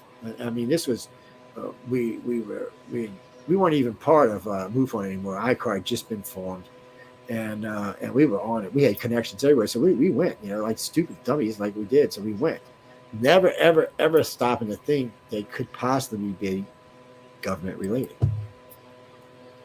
And whatever this was, I still to this day, even though as big as it was, I still think it was ours. In the beginning, I said, no, it's too big. It's too big. It couldn't be ours. But looking back and the way it moved, and I think I really think it was ours. Yeah, or it was theirs, and we seen it. We weren't supposed to. And because there was a huge facility underneath that island, and there was, the tunnels were big, and they go all the way into Tampa. Yeah, guys, if y'all ever get to find out. No, I've heard about other tunnels under Tampa Bay, but as far as I know, I'd never experienced them until then. I don't even know what to tell you, but there was such a weird, creepy experience. And we had everything analyzed that we could. I think it was 3 of it that went into the hospital and spent buku money getting everything checked that they could. It was weird. That's what you get for. But the reason I bring this up is it's more of a cautionary tale. So be careful because there are repercussions. Yeah. And you don't believe me? Ask Linda about 11 days gone. She'll tell you about don't go walking down stupid military base stairs in the middle of the night. Yes. Yeah. Yes. Yeah. Oh no. This is a true story. Push People. Joe aside. Get out of my way. Let me take care of this. We're in Eglin, we're on Navarre Beach. Yeah. 2:00 in the morning. By the way, Linda hates water. She just hates water. She don't want to go walking in the Gulf. She's scared to. So I look up, boom, she's going around the fence of the military base. I'm like, where the hell are you going? And she's going. And I'm cussing her out. I said, I can't just let her go by herself. So here I go tracking behind her. And she's walking in. There's a building in the middle of nowhere on this sandy beach. So she, let's go see it. So I'm like, this does not look like this is going to be something good. We had just filmed a UFO. Matter of fact, it's on the ICAR site. We just filmed a UFO 3 days earlier, right not far from this place. So she walks up and she goes, we walk up and there's a building, there's a door right here, and there's a set of stairs. Well, it's a handrail that look like it goes down. So we walk up, we look down, there is no bottom. You couldn't see a bottom anyway. Was it a hologram? Was it something else? I don't know. You couldn't see a bottom. So this crazy person, Linda, starts walking down the thing. Poor Linda. I'm like, oh my God, are you crazy? She felt compelled. Yes, and then you know what? We don't remember anything since then. Somebody got snagged. Okay, so while we're on the topic of holograms and such, Project Bluebeam, let's finish there. Oh, they've been going back a lot. So I remember when I heard about this project originally, this was, 30 years ago. Half of y'all in this chat room were just little babies. They were showing these weird holograms out in Arizona and New Mexico of like Indian heads in the sky and wolves and stuff. They're really good, by the way. And that was just supposed to be the start of this project, which was supposed to be used later on. Some people say for a false flag alien invasion. Okay. But I don't think these people had foresight, because today we have drones, which would be much better than holograms. So we could put up a set of drones in a circle at a certain altitude. You would never know they were drones. And they could actually fire and drop things at you, shoot lasers at you. They would look more like they would be more convincing. They could do flips and weird moves that a hologram couldn't do because, they don't have a pilot in them. So that would be more convincing. So now, have y'all seen these new drone shows all over the place? I was watching a dragon. Some of them are immense. They're beautiful. Amazing. Yeah, they are. They're beautiful and amazing. So with that and holograms, you could really put on a convincing show until you started shooting. And then the average Marvel or DC person would be going, well, this ain't aliens. What kind of bullshit is this? Aliens don't use weapons like this. This is our crap. And then you'd have an instant rebellion. Yeah, they use those large drones to kill in wars. That's what they use in the Middle East to take out hits. You have to have serious laser type weapons or other type weapons that would be convincing that they were extraterrestrial. The weapons today, it's going to be hard to convince anybody who's watched any serious TV.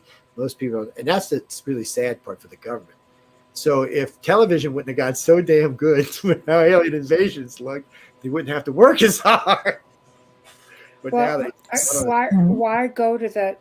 Why go to those lengths? Is it you think to keep military funding, black ops funding, instill more fear into the people, let them believe that there's something coming and there's really nothing coming? Because a lot of people do look at ETs being very benign, malevolent. They're not all malevolent. And why instill that fear? Why are they allowing a lot of this whistleblowing? What's the gear up? Well, a lot of this they don't have any control over. Some stuff they can't. When it comes to ET, there's nothing really they can do. But again, ET doesn't really readily show itself. So the only people that are going to say they've seen him are abductees or contactees. And I know people are going to get mad at me. I'm not an abductee. I'm not a contactee, but you are. If you've seen a freaking alien craft, you're an abductee. Just deal with it. I'm sorry. They don't show themselves to everybody. If they think about it. So here's some real quick ones because we got a little time. Yeah, I'll say real quick. So Mexico City, 22 million people. I think there's 24 million people there now. UFO hangs over the city for 24 hours. 1 million people saw it. Okay, why didn't the other 21 million? This thing was on TV. The mayor went out there. The pastors were out there. The fire department was out there. Why didn't the other 21 million people in Mexico City see this UFO? Because they weren't contactees. That's why. And they weren't able to see it. You have to have been in a craft or touched by it to see the damn thing. And they're not. They don't see it. Even though they showed people, they actually showed pictures of people standing out there showing them, people going, I don't see anything. And clearly in the tape, you can see the damn thing's up there and it's huge. The reason they noticed it, because birds flew in a damn thing and fell in somebody's house. So it hung there. And then what made it even more convincing, after 24 hours, it jetted to the next city, which is 1,500 miles away in less than 8 seconds. We don't have anything that can fly like that, especially inside the atmosphere. So the problem here is okay, and now we're going to skip over. That's a pretty good one. Let's go to Phoenix, Arizona. What's it? 2 million people live in Phoenix. 30,000 people saw the Phoenix Lights. Where was everybody else at? I mean, this was on the news. People's all the 10 o'clock news. Everybody's talking about this thing. And still, only 30,000 people saw it out of 2 million. So it shows you there's a percentage of sites, people that have the ability to see these in every city and every place. And when you start doing the math, you'll notice it falls into the rank of the overall 15% that we talk about. So it's a real strange thing. New York City is a perfect example. UFOs hovering over the city, taking the woman, I can't remember how named, they're taking her from her house. So guy looks up, happens to be an ambassador to the UN and his 2 security officers. They look up and see this thing. Okay, they're showing people all over. No one else saw it but them. Now, to the date, last I had heard, one of the officers was still whacked. I think the other one died, but he was still whacked. It did too much damage from what he saw.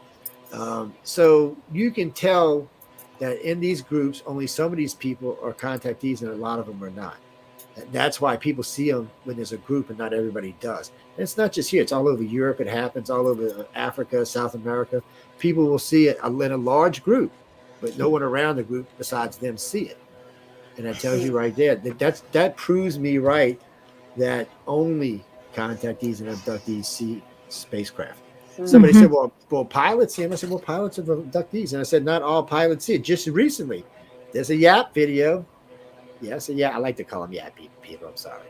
They're aerial phenomena. Yes, unidentified aerial phenomena, but I like to call them YAP. Anyway, so there's a squadron of jets flying. The lead jet has got this thing on radar talking about it. The other 5 jets did not see it. They didn't see it on radar. They didn't see it by their eyesight. And why is that? Because only the guy in the front was the abductee. The rest of them were not. So once you, no wonder everybody feels crazy, right? Well, sorry to interrupt you. Yeah, they can see it, and other people can't. And you could be go out and abduct it. We could take Dolly out with just 15 ordinary people.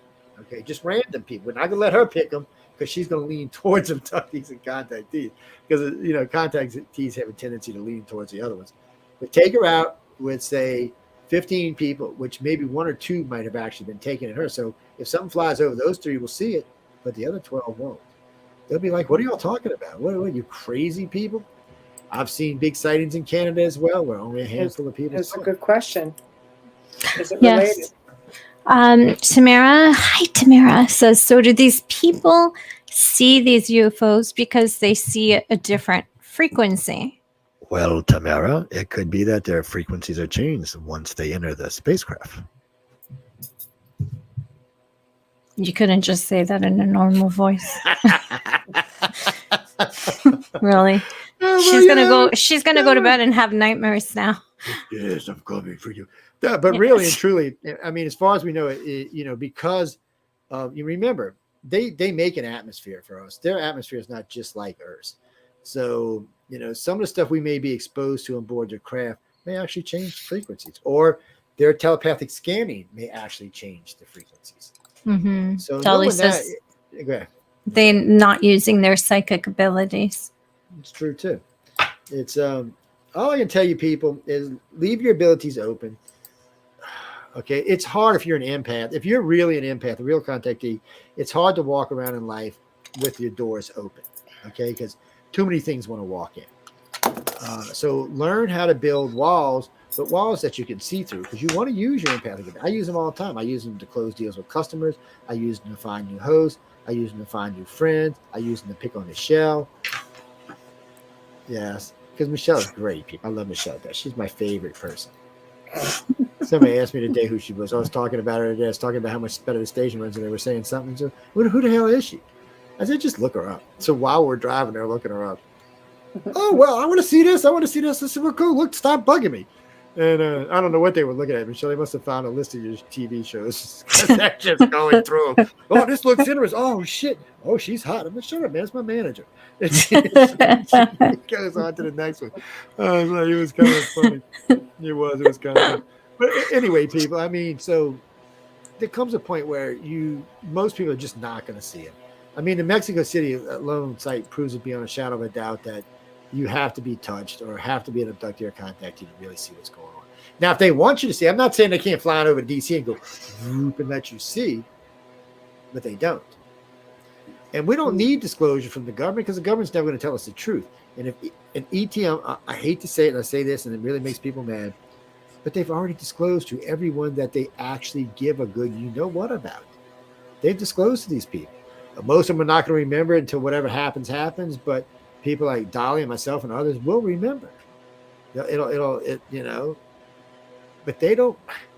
They really do think about 80% of the planet's cannon fodder. They don't think we need as many humans as we have. Okay, well, what about people who have experiences who are deemed compromised? Well, if it's a real experience, you'd have to get them to find out if it's a real experience. And by the way, and this is what I was saying earlier. So if you work it out, see, Dolly and myself and others who come to these rooms put ourselves at risk because we publicly talk about things we've seen or things we heard or things we've been involved with. So that puts us at risk because now the government knows beyond any reasonable doubt that they're contactees, and they're contactees that are working inside of what's going on. So yes, they want to abduct people like that. Fortunately for us, sometimes the Grays takes a pissy view about that and does not let them do it. But still, anytime you come public, anytime you come out of the closet, you're risking military abductions. That's all, and I tell this to people all the time. There's two things I warn people about: getting hypnotized and coming out the closet. Because if you get hypnotized, there's no putting the genie back in the box, and if you come out the closet, well, there's no putting it back in the closet. So.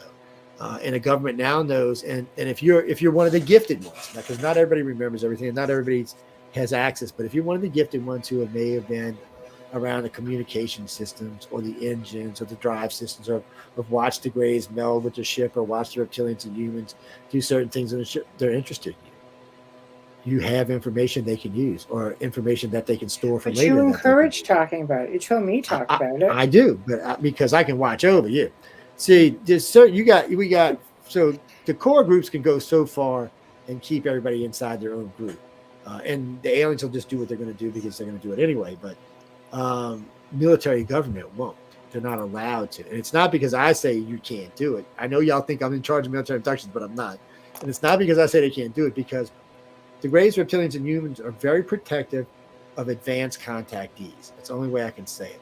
So if you're just an abductee or a beginning contactee, they won't protect you if a military government comes and snatches you. More than likely, you don't have anything that you can tell them, and more than likely, the government is not going to hurt you. They're just going to put you back. They're going to drug you up. You're going to think you had a party or got laid or something, and they're going to put you back. And that's going to be the end of that. If you're advanced, then it's different. So most of the time, like if you've ever seen Steven Spielberg's, what was that 10-episode series? Was it Close? No, not Close Encounters. He did a series with 10 episodes in it. Taken. If you've ever seen Taken, there are legit things in Taken that are really what the Greys do. It's only about 10 or 15% of what goes on, but there's actually, like when they're walking up inside the walls and upside down, the Greys love doing that. I don't know what it is with that. Me walking aside the wall. Oh no, let me. And I don't know how they stay stiff when they're this way. Anyway, that's for a whole nother show. I don't know how they do that. But they have those abilities, and there's other abilities they have, and they gotta love them. Right. And with that being said, we are past the top of the hour, and wait! Before you go, really, one last thing about military abduction before I let Michelle close this out. No, and I want you to keep this in the back of your head. If you decide you're going to come out and you know something, talk to an advanced contactee first and see what you know and see if it's something. You don't always risk yourself. Sometimes they will threaten your children or your wife or your spouse, wherever it may be, to get you to do what they want you to do. And the only way that Greys are going to intervene, or any of the aliens are going to intervene, is if the information you have is considered something that could do damage or something that they don't want the humans to know. Then they'll intervene. If not, oh well, that's all I can tell you. That's not scary at all. Yeah, that's great. But I love all y'all. Look, y'all get all big on me in my arms. I'll get all y'all and keep y'all from getting abducted. Well. Aww. Well, on that note, and big lovey-dovey huggies, we've come to the end of another fantastic segment. Everybody seems to be having a great time, and we appreciate everyone in chat for joining us tonight and tuning in. So thank you all. Thank you to our Grand Poobah, Joe Montaldo. Thank you to Folgers Coffee, Dr. Snick, the Sonic Surgeon, Steve McGinnis, thank you. Next week, we're welcoming back Elliot Van Dusen, and for the first time, his compadre, Daryl Walsh. This is going to be part one of a two-part segment. They're going to be discussing parapsychology. They're going to be debunking and debating some of the paranormal phenomena that many know and love, and this is the age-long debate on things such as orbs, for example. And we're going to be talking, of course, they're going to be, getting really into the Halifax Symposium coming up. So it's going to be a lot of fun. Thursday night, of course, Amelia and I are having part 2 of our Haunted Travels segment and, Q&A discussion, that sort of thing. So that's always a lot of fun. So we're going to leave you with... I'm calling in. with our last 2 promos tonight, so please sit tight. Here we go. Hey there. It's time for you to get out and nominate your favorite podcasts. There's an amazing show I want you to consider for the People's Choice Podcast Awards. The News on the Flip Side, in the category of politics and news. News on the Flip Side is a much different news and political program which is not deemed as opinion news. Listen as Joe Montaldo brings to you just the facts from trusted sources which will allow you, the people, to make up your own minds on the various stories being reported on. Go to podcastawards.com to nominate News on the Flip Side in the category of politics and news. That's podcastawards.com, and please take a moment and do it now. All right, everybody, it's time for you to get out and nominate your favorite podcasts. There's an amazing show I want you to consider for the People's Choice Podcast Awards. The Outer Realm in the category of Best Female Hosted Podcast. The Outer Realm is a very popular show hosted by Michelle Desrochers and Amelia Pisano, which boasts millions of listeners each week who are well known for and have been complimented on their very laid-back, roundtable style of interviewing. Together, this dynamic duo brings you the best of the best with guests from around the world who are well versed within their respective fields of ufology, paranormal, esoteric, and other areas of high strangeness and more. So go to podcastawards.com to nominate The Outer Realm in the category Best Female Hosted Podcast.